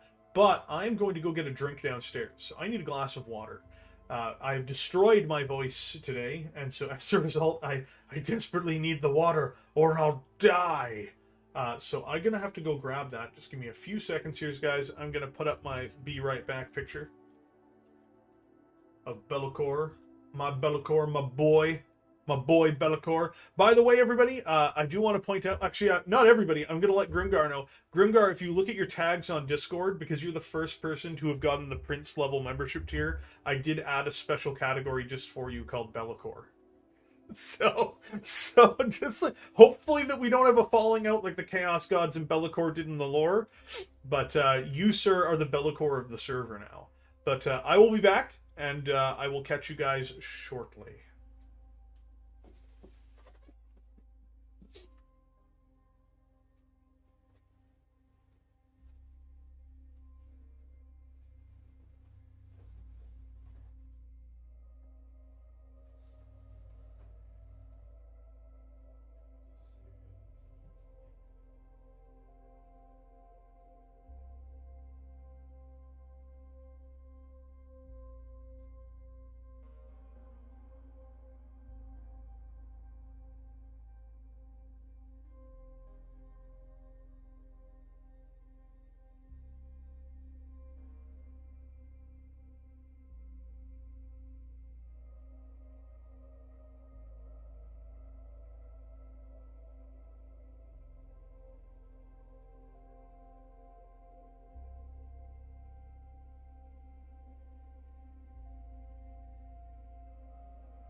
10. We're back, baby! Alright, let's see here. Got me water. I think from 3rd to 7th, it was just your psychic powers in the shooting phase. No, from 3rd to... Yeah, until 7th edition changed it. Yeah, that's just the thing. Like, I'm for simplifying the game and adding... oh, politics. What's going on here? There's no politics, thank goodness. I was worried. I was like, there's so much of that going on right now. I'm like, oh, do I have to silence people? I don't want to do that. Do you mean the like psychic weapons and melee stats? No powers. Just the powers. I want to get rid of command points. Or use command points only to buy war gear. Honestly, like, if you guys want... if you guys want me to make the most cancerous video possible that will lose me the most subscribers possible, one of those would be what changes I would want to see in Warhammer 40,000. And it's a long list. It's a long list, and it's not a popular... It would not earn me popularity points. I would be in a lot of trouble real quick. We need to go back to the force organization chart. We need to remove the psychic phase, and we need alternating activations. You should also not be able to have multiple detachments until you fill out an entire detachment. Have a great one, Lord J. Thank you for joining us today, my friend. I look forward to seeing you the next time.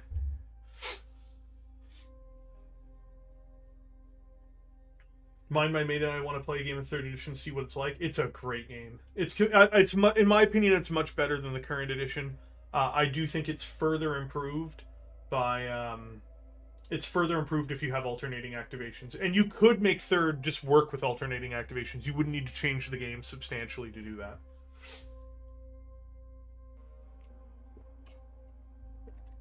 I learned my lesson yesterday. I'll keep my opinions to myself. Where's Ares' policy on nose boops? He nose boops me all the time. He nose boops me on stream. He doesn't understand that I'm working. I'm like, hey man, I'm working. I'm trying to make YouTube work. I'm trying to make a stable income for us. And the dog's like, boop. I'm like, thank you, Ares. Thank you. I appreciate that, Ares, but you got to stop with all the booping, man. He's a boop. I'm like, oh.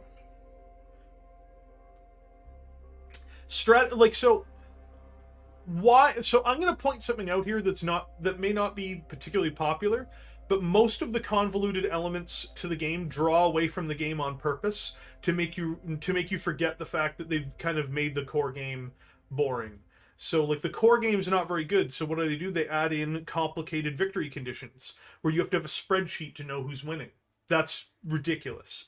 Oh, okay, well, now that you're calculating out your spreadsheet, you also have to keep track of your command points, because you're going to be using them like mana in Magic the Gathering, because you're going to be playing a card game, effectively, over top of the main game, with a bunch of gotcha moves, where you're like, I cast my trap card!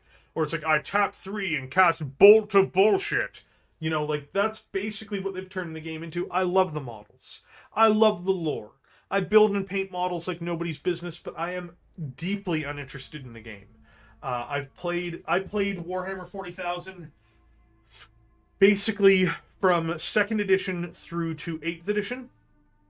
I've played one game of 9th, and it's the worst edition of Warhammer since 6th. If you enjoy it, great. I love Warhammer 40,000, though. I'm not going anywhere. I love the setting. I love the lore. I love the models. As long as I'm able to participate in the hobby, I will continue to participate in the hobby. But the game itself is rotten. And there needs to be fundamental change in the game to make it better. And to make it basically an actual tactical war game. Like, right now, it's just Magic the Gathering with some plastic figures in the field. It just does not really do a whole lot for me. They need to go back to it being about the dice. They need to go back to it being about the core things happening on the battlefield. And they needed to go back... Like, before, unit stats mattered.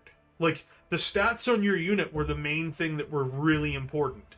And so, like, that... Special abilities were important, too, but they weren't the whole thing. Like, hey, guys, I have a unit of Terminators. Oh, shit, they're 2+ save, 5+ invulnerable save, good stat line, and they hit like a truck. That's a dangerous unit. Like, that was what made them dangerous. What didn't make them dangerous is like, oh yeah, but this turn I tapped 3 of my fucking command points and I cast this bullshit abilities and now my Terminators are 3 times better this round. Like, it's such a horrific way to run a game, and it's basically just there to mind numb you into thinking that the game's better than it is. The game is in a terrible state. 8th wasn't bad, especially at the beginning of 8th edition. Yeah, Magic the Gathering is actually a better game than 9th, and I don't mean to discourage people. I want to make... If you enjoy 9th edition, I have no problem with other people enjoying it. I don't have a chip on my shoulder about it. Because I enjoy painting the models. I love being here. And, that's why I'm buying the new camera mount. Because people weren't enjoying the painting of the models on stream because my current camera mount's not great. So I'm literally going out of my way to I went in and I bought a more expensive camera mount that mounts directly to my wall because I want to be able to sit here and paint with you guys. That's a huge thing for me because I love it. I love doing it at this point. I'm not even an A+ painter. I'm a C+ painter. But I want to be able to enjoy that element of the hobby in a deeper way than I was before with you guys.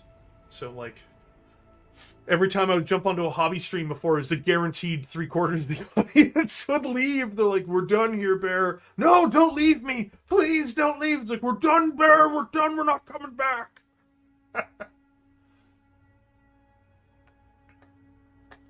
If you like it, Dave, that's perfect. It really is. I hope you get everything you want out of it. And I really do mean that.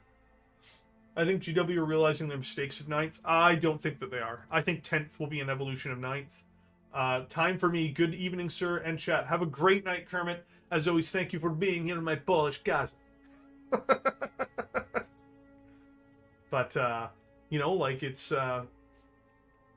You play Imperial Guard and you like 9th? My God. I'm Z minus, so no judgment. No, but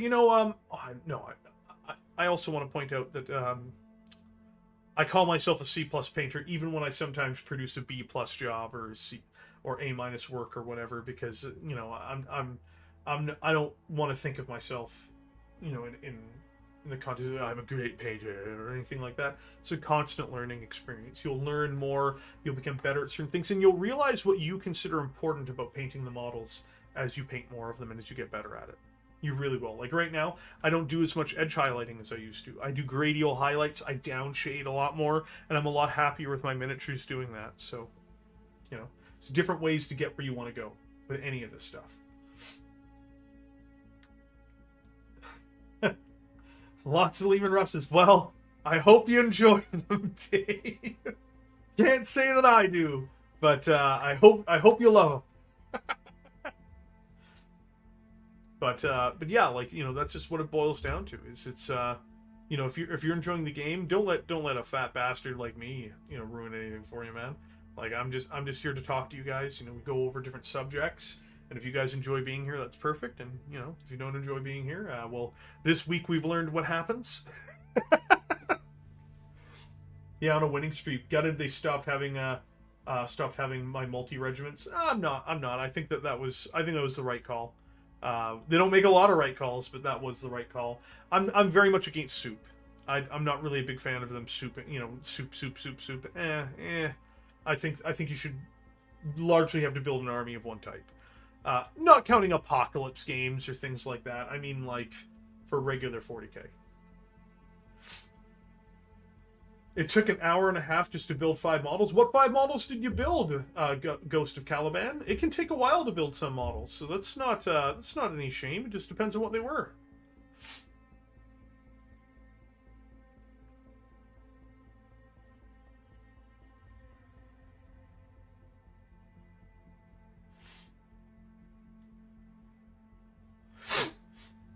Dude, it's a shit world if we all see things the same way. That's not true. As long as everyone saw things the way I do, it would be utopia. Oh my God, can you imagine how just absolutely garbage that would rapidly become, oh, everybody out there with the same opinions would go not good very quick. No, what army though is what I mean to say. Ghost of Calawan. Are you playing Dark Angels? Are you playing Custodes? I'm guessing it's Dark Angels, but I just want to confirm. But it's not a bad thing if it takes a while for you to build your stuff, as long as you're moving mold lines and you're drilling barrels. I mean, geez, that's not too bad at all. I don't like soup, but I do like the idea of creating your own flavor of an army, like what you could do with Chaos Space Marines in 3rd. Well, I mean, sure, but we're a long way after that. Heavy Intercessors, yeah, that's really an elite unit. They call it troops, but they're really elites.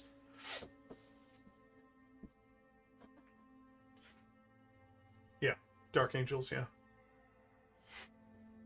But yeah, no, it's definitely an interesting one. What an interesting day. I'm about getting myself out. I'm about to get myself put in timeout again. Come on, Knight's Oath. Come on, man. Why you gotta do this? There's no reason for you to... Why? There's no reason.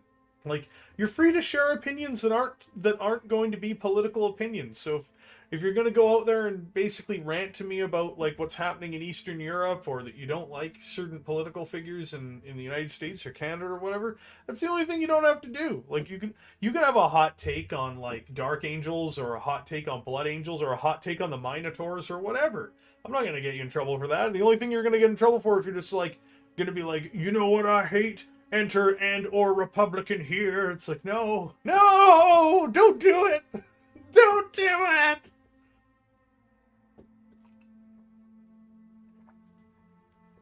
Mind you, I beat orcs with just Cadians. The old one was assault themed. Took down Gullyman with a bayonet charge. Fun player here, not tournament player. Yeah, I mean, sure. Like, that's... I think that...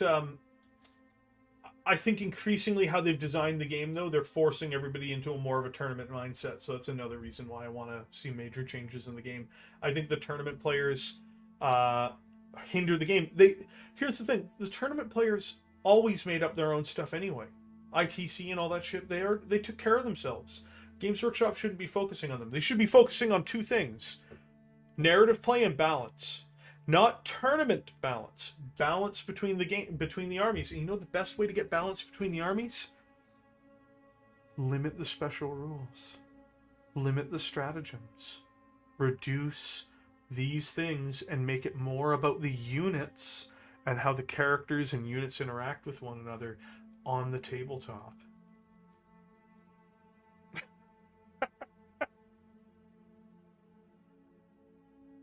Have a great night, Corvus. Genuinely, thank you always for being here, man. It's always great to have you here. It's Frontline Hammer. Well, yeah, that's... Right now, I'd argue it's more Magic Hammer, to be honest. It's really about casting your stratagems and abilities at the right time, saving your command points and stuff. It's just not a game I'm interested in that respect. Whenever I do play tabletop, I tend to play things like Bolt Action, or I tend to play things like Battletech. Or I tend to, I don't like Star Wars, but like if somebody wanted me to play Star Wars Legion and I had to fill in for somebody, I'd play Legion. I'd consider playing, any of the Napoleonic games that come out, like Black Powder and stuff like that. Those games are just, as games, they're better games and they're more tactically interesting. I listen to streams to get away from the real world, not hear more about it. Well, yeah, man, that's why we don't talk about that stuff in here. We briefly had to talk a little bit about unfortunate situations right now because it affects some of the third-party sellers. We talked a little bit about it on Monday, but even then, we don't talk about it. It was just like, hey guys, if you want to buy from this third-party seller, you might want to buy sooner than later. That's more what we made reference to. But we don't talk about that stuff here. It's not the place for it. It's not to say that I myself am a very political animal, personally. Like outside of the streams, outside like in my personal life, I sit down and have dinner and talk with friends about that stuff. But it's not what here is for. And I don't judge people based on what their leanings are on channel or on stream or anything like that, because again, that's not what this place is for. Like, we're not here for anybody to be judged for what they happen to believe in their personal lives in terms of, like, you know, their politics and whatnot. This channel is here for us to talk about Warhammer, and your politics 99.99% of the time don't have anything to do with Warhammer. We don't talk about Bruno.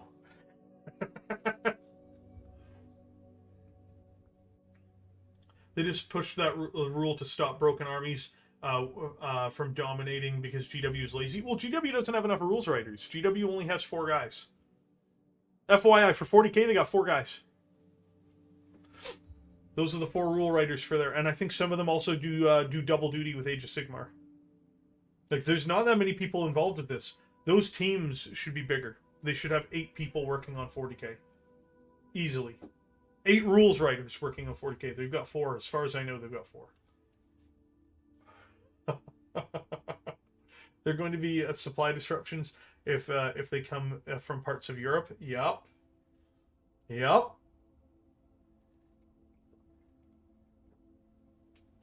Oh, Susan. Oh, Chris. I'll bring my Krieg to Trenchhammer. As far as I know, there's 4 of them, Nate. They've got a lot of rules testers, but rules writers? 4. As far as I know, 4. And some of them pull double duty with Age of Sigmar. Yeah. Yeah, they're short-staffed. Like, and you know what? They don't pay these guys particularly well. Like, so it's even more preposterous. Like, you know, again, I don't think Games Workshop's an evil company. I don't have, like, big beef with GW. Like, I've made sure that I've made that very clear. Like, I'm not a hate channel or anything like that. Like, funnily enough, my videos that have done the best have been videos where I've just absolutely dog shit on Games Workshop, but I don't try to make the channel about that. I want the channel to be just about things, about 40k related stuff, and at no point am I going to go out of my way to be like, you know what, guys, they're fucking bastards, man. Like, you know, it's just, who wants that? I don't want that. I have a feeling that you guys don't want that. But, you know, I do call out dumb behavior when I see it sometimes, because sometimes it is dumb. Sometimes it's genuinely stupid, so you have to talk about it when it's genuinely stupid sometimes. Yeah, the playtesters are all competitive players, which pushes the rules writers in the direction of competitive play. And some of the ideas the rules writers come up with are ridiculous, because they don't have proper oversight or editing. So, like, this is another issue, right? Like, you know, it's not all the playtesters' fault either. Like, there's a role for everybody to have been at fault with this. There's a role for everybody to be at fault with this, and that's unfortunate. I would, you know, like, again, you need more people involved right now, given the size of the game. You need more coordination, given the size of the game. And you know what? Because of the size of the game, you got to dumb it down. And I don't mean dumb it down like dumb it down. I mean, make the game about very tangible, tactical things. Make the game about positioning, a game about alternating activations.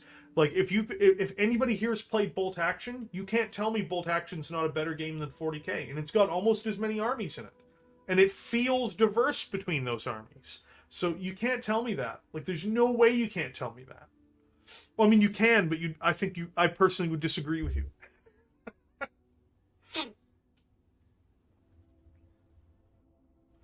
Yeah, that's actually totally correct, Night Warden Gaming. Personal biases play a big role in what outcomes you get for the different armies in 40k.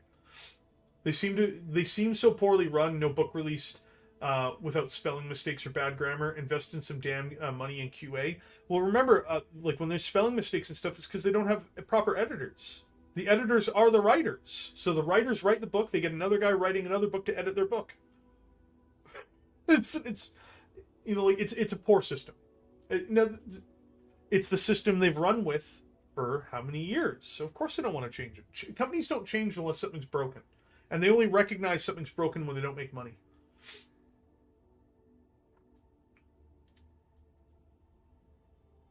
Yeah, the same thing's true with a lot of the playtesting crew. Like, you know, it's unfortunate, but it's, you know, they need to rebuild the whole game. I'm not really interested in them doing these gradual releases. Gradual releases mean that you'll never be able to actually properly fix something.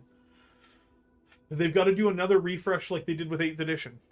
I can't believe they're already at that point only 5 years later, but or 6 years later, but they really need to throw out the model of 8th edition and restart all over again. Sorry, boys, it didn't work. 8th wasn't so bad at the beginning. Even by the end of 8th, though, you could see the writing on the wall. If they only have 4 people, there's no way they could all know most armies play with. I would not even know how to write the rules for any army I don't play. Yeah, you touch it with a needle, Knight's Oath. You touch it with a needle. Isn't Volt Action random activation with a little chance involved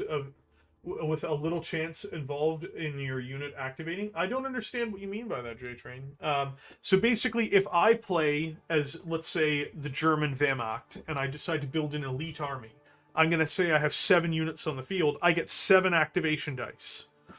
Then my opponent, let's say my opponent's playing the Americans, and they're playing a green American army. They're going to play like the Golden Lions division, which just got torn up in the Battle of the Bulge. So they're all green, few regulars, etc., and they have 15 dice. What you do is you have a bag, you pour the activation dice from both teams into the bag, you shake it up, and you draw out whose turn it is. Now you might go, oh, but then the guy with the crappy units, he's got all the turns. Yeah, he does, but he's got crappy units. So his units are limited in their effectiveness. They have trouble hitting targets. They're easier to hit. Their weapons are usually not as good. They're green. They're actually not good units. It'd be the equivalent of fielding conscripts for guard. He's running a conscript list to try to take turns first, but they don't hit hard. They're not very good. But it gives him the ability to push the initiative and control different parts of the table. The elite player, when he gets a turn, each one of his units is super effective, but they can't be everywhere on the table. So you're basically saying, okay, well, the German guy finally gets a turn. Oh, thank God. And he sends his soldiers out there. He tries to take a key position. He starts firing at the green guy, starts cutting them down. But every time he takes a loss himself, it feels far more devastating than when he's cutting down the green guys. And both sides are trying to play for the objectives, and they're trying to eliminate targets strategically based off of whose turn it's going to be. It's the best tabletop game I've played in 15 years. Easily. So, you take a look at that, you're like, perfect, that's a great game. It is a great game. And that type of gameplay model, it's exhilarating. I have to stress that. It's an exhilarating game to play. Like, when you're waiting to see whose turn it is, you can feel your adrenaline. Especially if you're like, oh man, if I only got this turn, I can see what I can do. I can take out this unit. I can take the objective. I can win the game. And you're waiting, and it's agonizing as you're waiting for the die to come out of the bag. Because you're like, is it my turn? Am I going to get the chance to win the game? It's an incredible experience. It adds a whole new layer on top of it, and the game is mostly about the tactics on the field. Because you're taking up position in ruins, you're taking up positions in a forest. You're like, what matters, you have army-wide special rules and a few special rules here and there, but they're very sparse. It's more about the units. It's about the units and their positions. What is synergy? I hate synergy in 40k. Where it's like, oh, I have a bubble field effect and I cast the stratagem so it synergizes. In bolt action, synergies are when you're like, hey, my commander's in range of this guy, so there's a small bubble effect for leadership, but that's about it. But I've got this unit with a heavy machine gun covering this unit that has SMGs. The heavy machine gun suppresses the field. The SMGs move up and start shooting people in close. That is synergy. That's real synergy. That's not like, hey, you guys, I'll cast a stratagem, and the stratagem is like, it casts stuff. It sucks. Get away. Get away. But yeah, I love Bolt Action. I love it. It's my favorite tabletop game that's currently actively supported, followed by BattleTech. Those are my two main tabletop games. And BattleTech's a very different type of tabletop game. I don't like to compare it to the others. It is a longer game to play with less units on the table, but it is, again, it's all about strategy and tactics. There's no hey guys, I cast this ability, I tap 3, and this is not the way it works in BattleTech. And again, in BattleTech, it's very similar. What makes these units synergize is they fill different roles in the unit. That's the synergy. That's what real synergy is, by the way. So it's absolutely ridiculous to me. It's like, then these units synergize, they give each other extra abilities. That's not how battlefields work.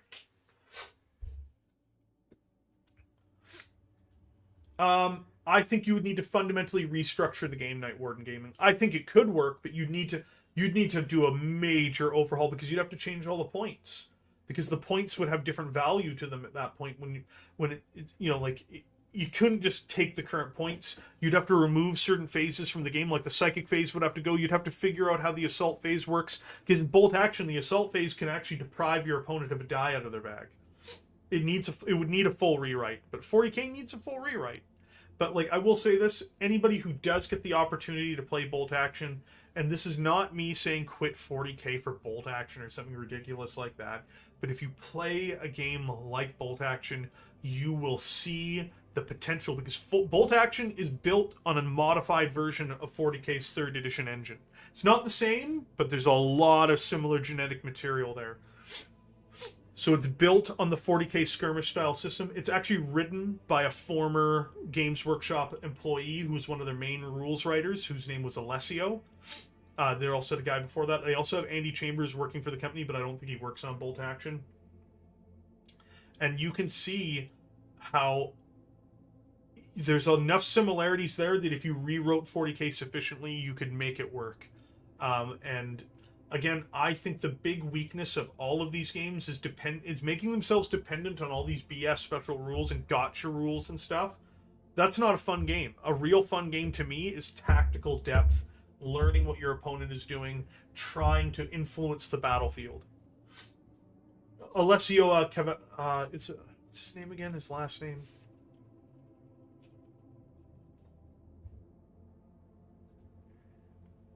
Yeah, Alessio Cavator. Yeah. I always knew him as Alessio, but yeah, it's Alessio Cavator. He currently does bolt action with Rick Priestley. By the way, Rick Priestley, another guy, former Games Workshop. Former Games Workshop guy. Funny how that works, eh? Check it out here. You can see it on his Wikipedia page. I've dropped it in the chat there. That's the main thing that Alessio works on right now with Rick Priestley. I think Rick Priestley's one of the founders of Games Workshop, if I remember correctly.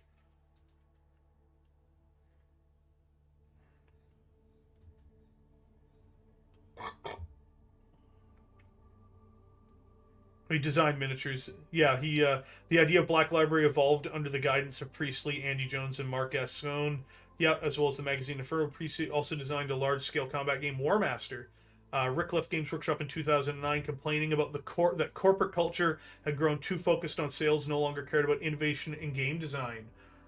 And then, what do you know? He is now co-owner of Warlord Games and does consulting work on a freelance basis. He is associated with River Horse Games. At the end of 2011, he was elected to the Committee of Social Society Ancients. Yeah, Rick Priestley is another just absolute goat in the industry, and everything that that they described there of Rick Priestley is also absolutely correct. He's a great game designer, and bolt action is the direction that Warhammer should have moved in. They also have a game that's a sci-fi game called Gates of Antares. Stuff like that is it's incredible to see that when you give people these opportunities. Like, bolt action's a big game now. It's not big like Warhammer, but it's a big game. And Warlord Games is now the second largest manufacturer and distributor of these types of products next to Games Workshop. So it is a growing game. Like, bolt action's a fantastic game. I really have to stress that.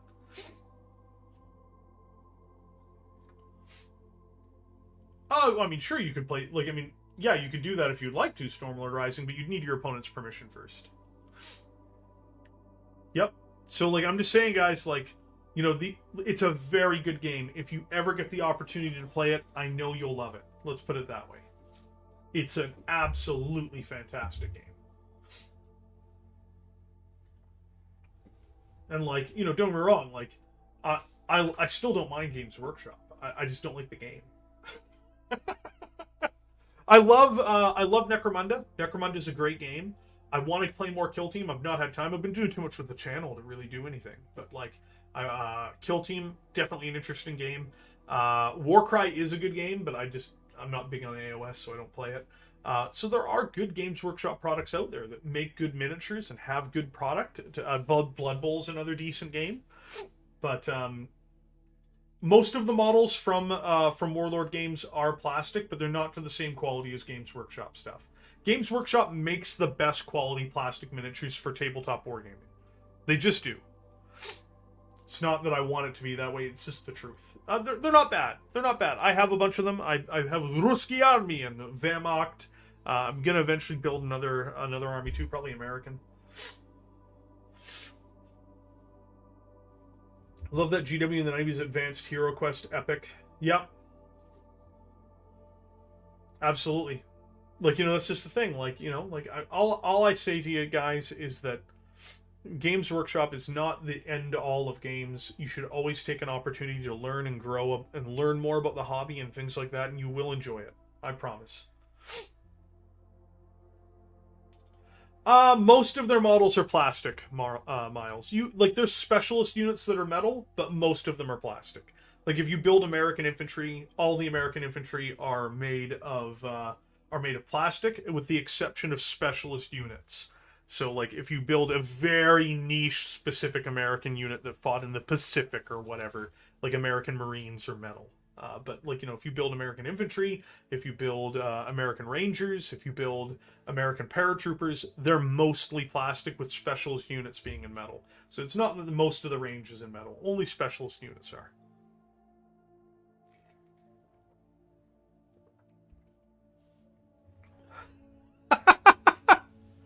He's telling us to learn and grow. Get him! Get him! You gotta stop him! Just starts spitting angry. It's like, oh my god, no!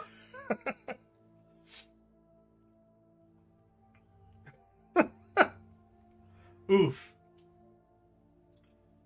How would you recommend starting Bolt Action with their starter set? I believe they still have a starter set up right now, actually, for Bolt Action. Let me find that for you. Warlord Games. I think it's Americans versus Wehrmacht. They've got basically a half-track and a bunch of Germans fighting against American Airborne, if I remember correctly.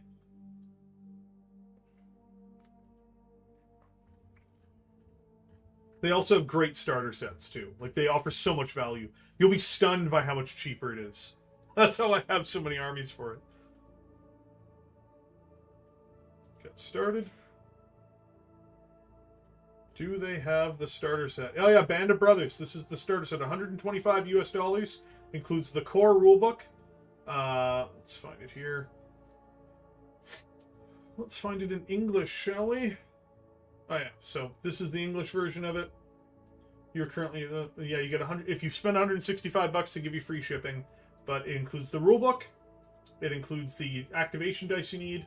It includes all of these guys here. So basically, it gives you two squads of American Airborne support unit, as well as a squad of German Panzer Grenadiers and a half-track. It gives you terrain, so it gives you a couple broken up buildings for you to basically start with. It's all plastic with the exception of the special weapon team, which I believe is a metal model.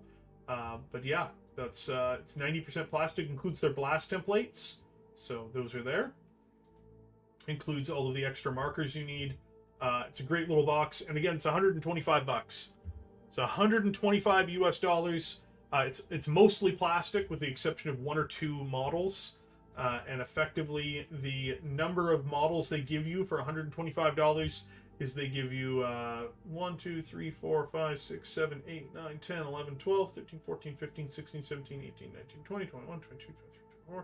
26, 27, 28, 29, 30, 31, 32, 33, 34. They give you 35 models, including, I believe, 2 metal models, and 36 models, including 2 metal models and a vehicle.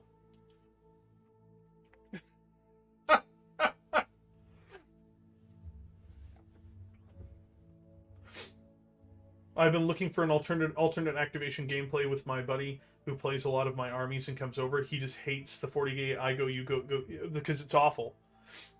78 pounds is good for a box. Yeah, dude. And their starter boxes are incredibly good value, too. Sound's not the best today, Bear. Oh, no. Is my sound bad, guys? Yeah, dude. Thomas, we've got memberships now for the channel. It's pretty awesome. Absolutely, we do. It's $94 on Amazon. Even better. Eldritch Poning. Forgive me if this is a subject is redundant. Your thoughts on the Sanguinor and the Shard of Sanguinius on the Vengeful Spirit? to be able to create demi Primarchs and not a full resurrection. I don't think I want to see that. I think that they should leave certain Primarchs dead. That includes Conrad Curze, that includes Sanguinius, that includes Ferrus Manus, and that includes Horus Lupercal. Some characters should just stay dead. Okay, good. Just wanted to make sure. I'm like, oh, does the sound bad today? Shit.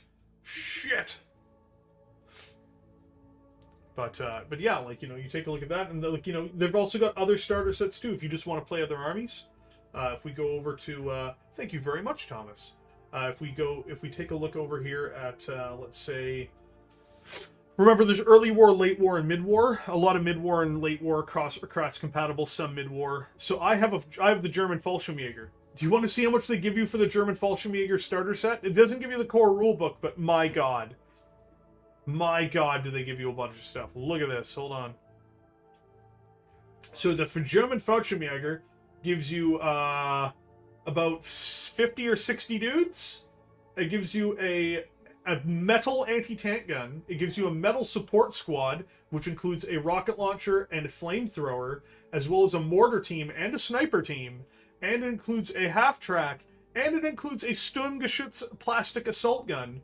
And all of this is $162 US directly from them. Could act as a boot for Sanguinor to be more powerful. Maybe, but like, again, like, I just don't want to. I don't want to go near that. I don't want to go near like demi Primarchs coming back to life type stuff. I really want to avoid that. I really do. It's not the end of the world, but you know, like I want to avoid that type of stuff because I just don't think it has. I don't think it leads to good places. I think it just leads to more people demanding the Primarch fully come back. These guys should stay dead. Let the dead stay dead. Genuinely, like just let them stay dead. Like, I'm not saying it to be mean. Just the dead are the dead. Oh yeah, it includes 40 infantry, 2 vehicles, 2 artillery pieces, / war machines, 7 crew, and figureheads.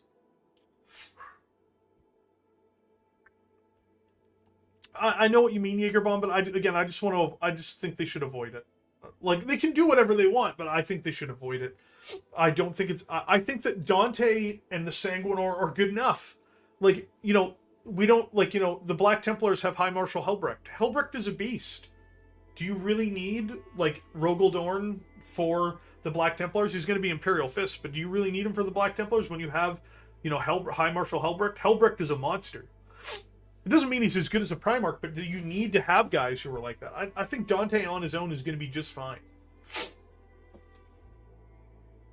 Oh yeah, the headless Ferrus Manus. Just moving up the field to be awesome. Help me! Help me! The puppet strings up. No! Gliding forward. Dad, let me die!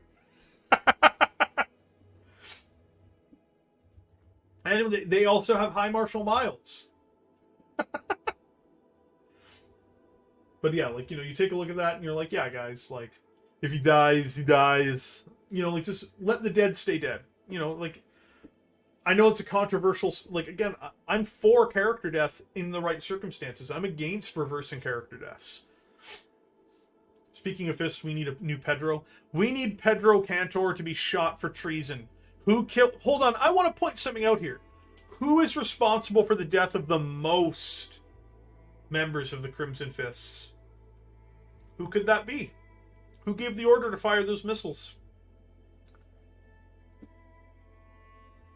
How many Crimson Fists need to be killed by that wretch Pedro Cantor? How many more need to die before justice will be served?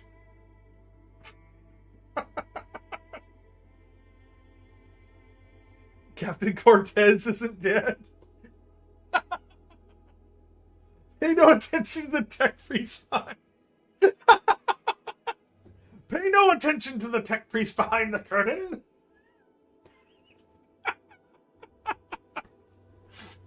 I'm only a regular marshal. That's intoxicated. Oh my god, Jaeger!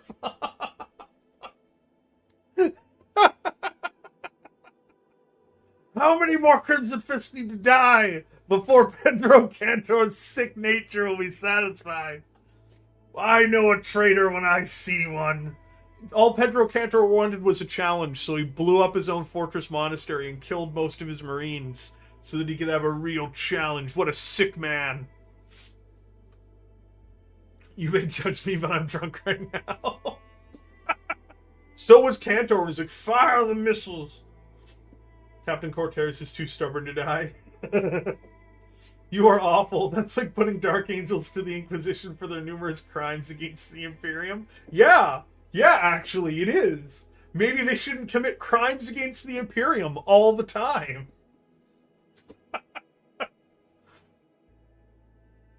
It was not the Inquisition. Get out of here. It was the Crimson Fists. These guys aren't Celestial Lions. It was the Crimson Fists who did it to themselves. They did it to themselves, Jaegerbomb. You know it's true. Let's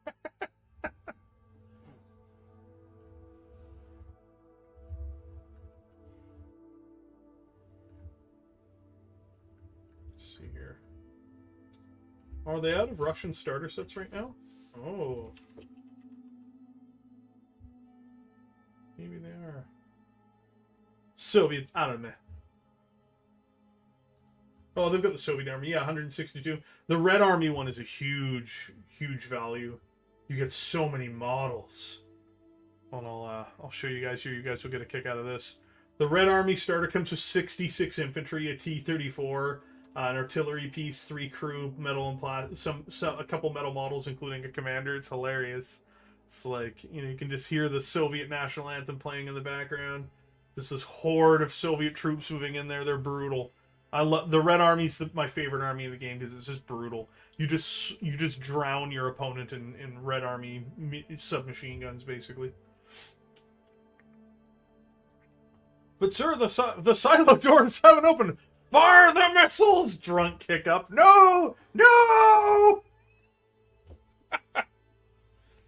But those crimes against the Imperium were to prevent heresy. Yeah, that's it. They were to prevent heresy. Trust your local Dark Angels chapter house. They know what's best for you. The Inquisition's like, that's our line. Heresy! No! Killing a whole Templar crusade? Oh, yeah, shit, dude. Yeah, murdering a bunch of Space Marines who didn't do nothing wrong, probably not a good look. Doing it multiple times, even a worse look.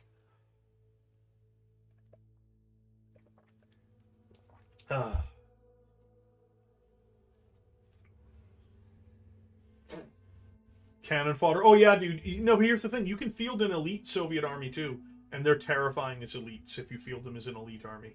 It's not like Flames of War. Like, you can have elite Soviets and they hit hard. There's the best way to play the Soviets is to combine regular and veteran units, and you can overwhelm the Germans basically through putting enough bodies in the right place and then hitting them with elite units in the right spots and just disrupting their whole line.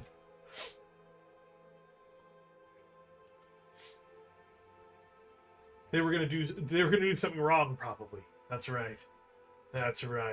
Fire the missiles.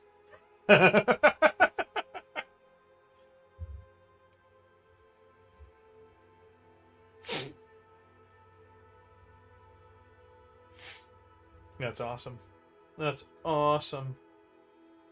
So yeah, what a great stream this stream's been. Have you guys enjoyed today's stream?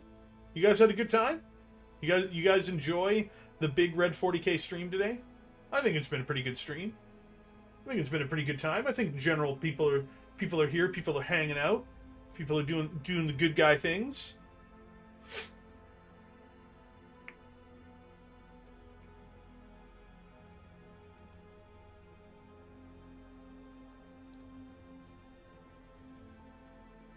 Today I was tricked by a Zinch demon on Amazon. Sent me an empty box of some Dominion minis instead of Chaos Space Marine starter pack. Thankfully, my beloved Chaos God Daddy Bezos refunded me my money and let me keep the garbage Gits minis. Oh my god! Oh my god, that's amazing! Hold on. Halo, do you mind if I share this? That's amazing, Halo. Halo, I want to share this if that's okay, because that is a hilarious post. Yes, bolt action armies do come with their own books. So you have the German book, the Soviet book, the American book, the British book. The Italians have a book too now, I believe. And I think the Japanese have a book as well. So, guys, check this out. I'm going to show you this on Discord. This really happened, and I love this. I love this because you guys remember Dominion is selling fast, quote unquote. So, from Halo Zoro himself. Today I was tricked by a Tzeentch demon on Amazon. Sent me an empty box and some Dominion minis instead of the Chaos Space Marine starter pack. Thankfully, our beloved Chaos God, Daddy Bezos, refunded me my money and let me keep the garbage Gits minis. So they sent him Dominion instead of the fucking miniatures he actually ordered. Yep. That's right, boys. The third-party resellers literally sent this man a box of Dominion shit instead of the actual thing he ordered.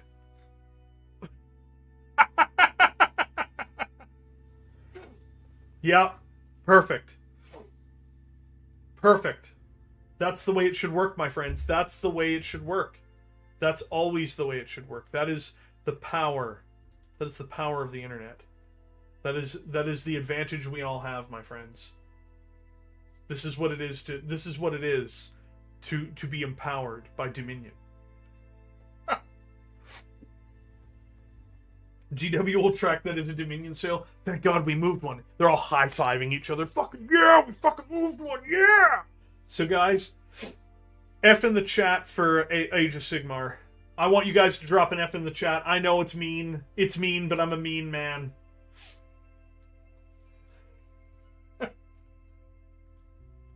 Oh my god, the box it came in. Oh my god. And this is the box it came in. So yeah, F in the chat. F in the chat for Age of Sigmar. F in the chat for that game. That game deserves all of the derision it receives. F in the chat for Age of Sigmar. In no way is that acceptable for Age of Sigmar. I blame Age of Sigmar. Dominion has continued to be flying off the shelves, especially now that all the retailers are trapped with them. F in the chat. Well-deserved F. Like, a disastrous game. A disastrous game.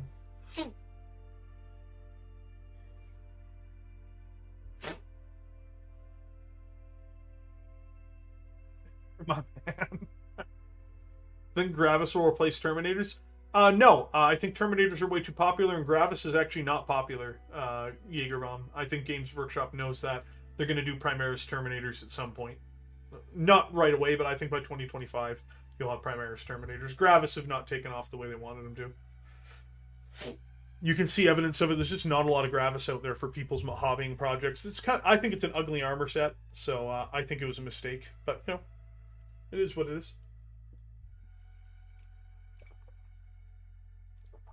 It's getting to the point where GW are going to be offering, but a 40k box to get the Dominion box for free. Well, no, this was a third-party reseller who sent this out. Just to be contrary, I want Square Bases back. No, I love Square Bases. I think it'll be 2025 based off of Games Workshop's development cycle, Jaegerbomb.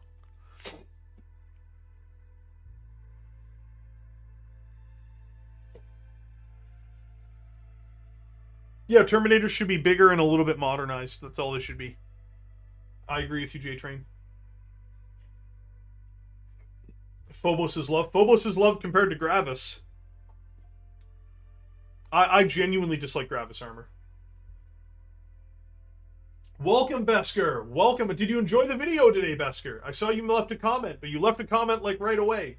Did you enjoy the video? I put a lot of time into it. No one's watched the video.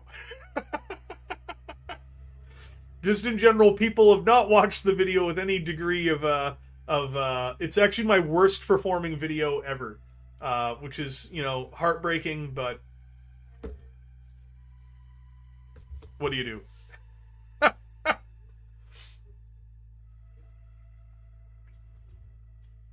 I don't think it'll be the start of 10th, Chris. I think it'll be the end of 10th that you'll see Terminators are released. I don't think they don't even have models ready to go. It'll be whole new models when they do it. Well, Dark Angels suck. I love Raven when it's Beaks for life. Beaks, Beaks, Beaks. I'm going to watch the video after the stream. Very cool. Yeah, it's my worst performing video, which is always good to see. I'm really glad that the video I put all that time into, nobody cares about. I know that the people on the channel care, but I mean, just in general, it doesn't grab new audiences. So, I was pretty prepared for this to happen, so I'm not that chapped about it. But it's sad. I do think it's sad. Oh, I'm doing just fine, Dave. It's just videos. I've been trying to make the videos more popular because the streams are fine. Like how we do on stream, like streams are growing, streams are popular. It's more the bigger issue is I'm trying to make the videos kind of pick up a bit more, and I've put a lot of time and effort into them, and they don't tend to get any traction, which is unfortunate. But it is what it is, right? Again, I would prefer them to do better, and it just means I have to try again. So that's I'm not sad, but it is disappointing. Anything with extra detail is better than Gravis. Gravis kind of sucks. Yeah, it's just the thing. It's just the nature of YouTube, my friends. Sometimes you get traction, sometimes you don't. Yeah, I know we're getting jump packs. Absolutely. Yeah, jump packs are coming. I've known that for a while. All the indicators were there. There was even some artwork that GW had a while ago of a guy who was a Primaris with a jump pack on and a sword and a big piece of artwork. So that was a couple years ago. I'm like, yeah, it's pretty obvious that they were going in that direction. And with Titus being the way he is, yeah, we're gonna get him. Don't sweat it. Don't worry about it. 8 minutes max. Thank you, High Marshal Miles. But I'm still going to produce more of the content because it's something for the channel to do. It's something that I'm excited for in general. So I do hope that the video does better. It has good interactions and whatnot, but just very limited audience. It's because of the length of it, which I knew was going to be a problem. But to do in-depth lore videos, you do need more times than 10 minutes.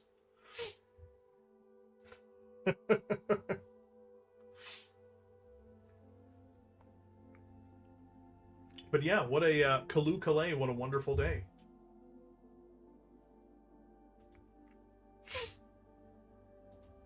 I wonder if there's anything else we should talk about, or you guys want me to wind the stream now? I think that there's so much more potential here, but I just don't know what we would talk about. I can't think of a subject that's worth talking about right now. We've been over so much stuff today. We've gone over so many things. We've talked about so many things.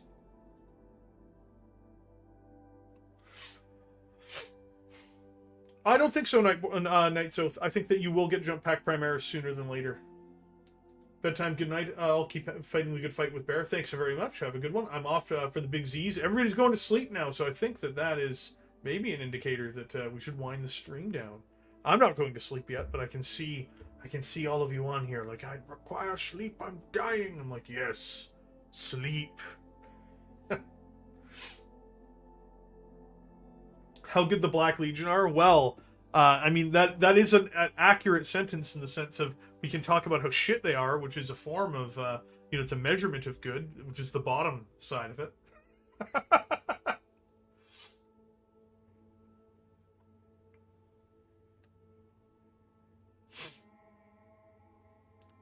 Oh, interesting. I thought I can pick it out pretty easily, so I actually...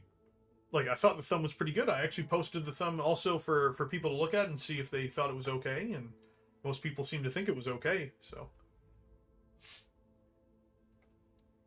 We can talk about how Red would prefer to paint squats over Leman Russ. Yeah, absolutely. I'd paint a bunch. They're just shitty dwarves. I won't be happy doing it, but, the Leman Russ battle tank is a fucking travesty.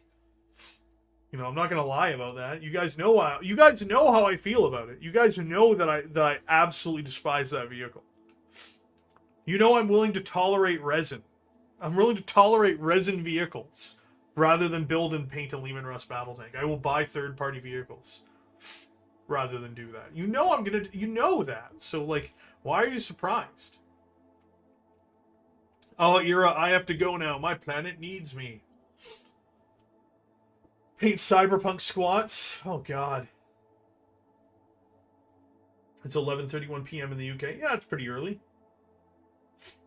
I think Valrak wants a new army, which is what he says. I think that it's a waste of time to have a new army that's stupid and undermines the setting as a concept. But, you know, everybody's got their own opinion. I kind of glossed over it without realizing it was your video. Maybe it was because it was on my phone. I'm not quite sure. He's into shorties. Oh boy, he's a pretty big guy. Actually, I don't think that's the case. Been busy painting, but couldn't agree more about trying other game systems. Doing Kings of War. Oh, Kings of War is a solid game, and there's a buzz at the club about with bolt action. 40K is there, but I'd say it's the third in popularity. Yeah, 40K as a game. 9th edition has done a lot of damage to 40K. It really has. Ira died on the way home to his home planet. Yeah, it's like the exit from StarCraft Brood War as the the United Earth Defense Force, the UED, gets killed on the way home. Be awesome.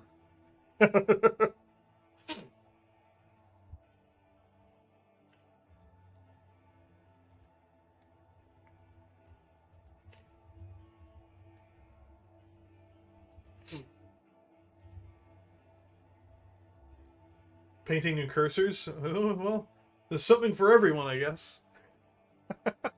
I really don't like the Gravis Jump Pack Marines. You know, I'm just not big on anything Gravis. Gravis in general I'm allergic to it. On top of my other allergies.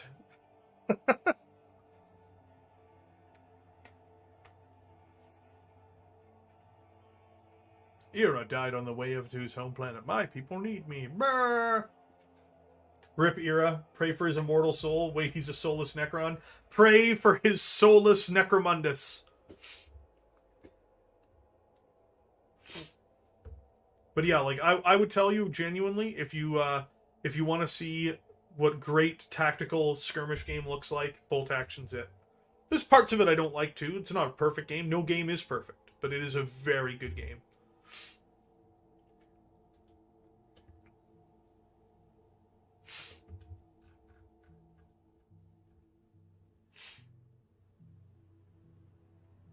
Yeah, the helmets aren't my biggest problem with those models, Jaegerbaum. the big fat guys with the lame jump packs are my problem with those models. Yeah, well, I mean, and that's fine. You know, like you're playing, you're in it for the gameplay. For me, I'm beyond that. If it's a bad model, I generally don't want it. I picked up Chosen finally for extremely less money than they're worth. So I got a very good deal off someone for some Chosen.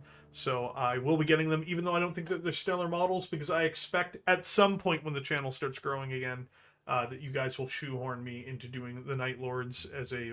That's one reason why I did the test scheme on 10 guys. The rest of them are going to get cleaned up and basically put into storage until that time comes about. But, yeah.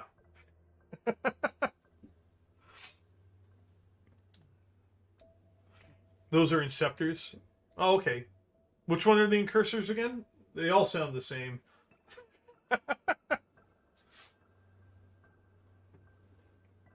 Oh, okay. I prefer regular Infiltrators. I think regular Infiltrators are better than Incursors. Not because of their ability to kill, but because of the ability to shut down elements of your opponent's stuff on the battlefield, which is a huge part of behind victory.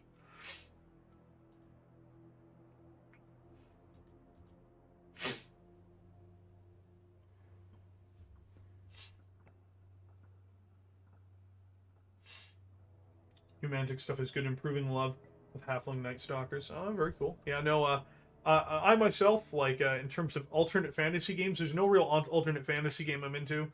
I think if I was going to be into any of them, it would be Conquest. They look like they have some incredible models. But even then, I don't feel enough to get into it, and there's not really a community for it out where I live.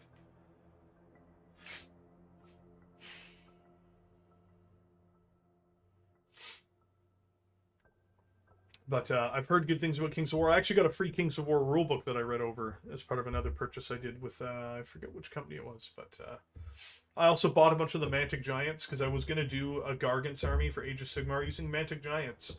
But it just kind of got away from me. I'm just like, this game sucks.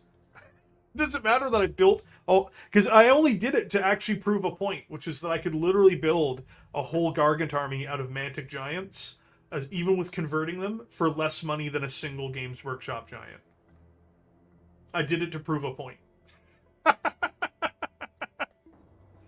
I'm like, I'm willing to bet I can build a whole Age of Sigmar army for 1/4 the cost. Like, no, you can. I'm like, buy a bunch of Mantic Giants, converting them, getting them ready to go. I'm like, this game sucks. Why am I doing this?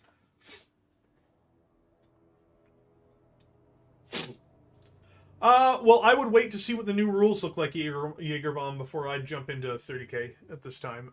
There's some red flags for me right now, but we'll see. We'll see. Hopefully it's good. It's my fix till the old world returns. Oh yeah, like I can't wait for the old world return. That's going to be amazing. Hey man, that was years ago now, and I don't play it. I stopped the project because I just didn't care. Anything I ever bought for AOS was all third-party models. I was going to build a Minotaur's army, like Minotaurs, and I bought everything from Zealot Miniatures, which is an alternative platform, and they're all better than Games Workshop models for less money. I fell in love with that too. Not because of the models were brilliant. I fell in love with it because Age of Sigmar is such a fucking trash setting. And the antennae look cooler than the big rectangular thermal optics on the Phobos.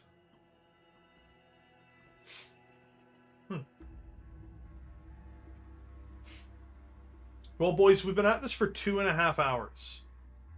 2.5 hours, boys. Do you guys want to continue? Or do you want me to you guys want me to wind it down? Because, like, again, we're running lean on subjects here, boys. We're running lean on subjects. And I don't just want to be here ranting and raving like a madman. We're going to have stream tomorrow. We have stream every day. Doggo, yeah, man. He's walking around. He's got his fuzz all over him. He's getting hair all over me. It's terrible.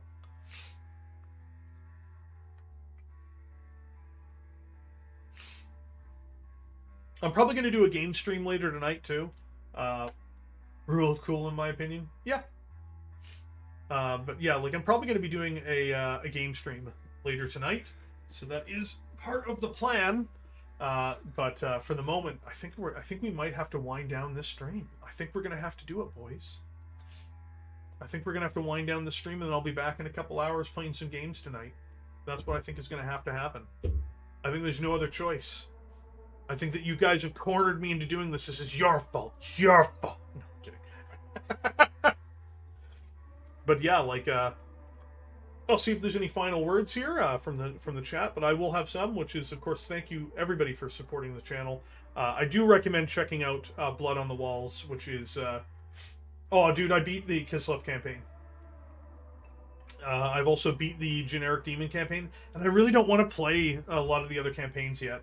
I really want the Mortal Empires campaign to come out, so I might play a Khorne campaign, but I've heard it's so easy that it's dissuading to me. I mean, it'd be weird if he didn't have fuzz all over him. Oh yeah, we'll shave him. We're gonna shave him, Miles. We're gonna shave him. No, but what I will say is, I would recommend checking out Blood on the Walls. It's a huge video that I put out. I think it's probably my best video yet, even though nobody likes it. So with that being said, you guys all have yourselves a great night. If you haven't checked it out yet, I do recommend checking out the video. And I appreciate everything you guys do. I appreciate all the memberships. I appreciate all the subscriptions, all of the super chats. You guys are amazing. It's been an amazing night having you guys here today. And I will catch you guys later on tonight or tomorrow.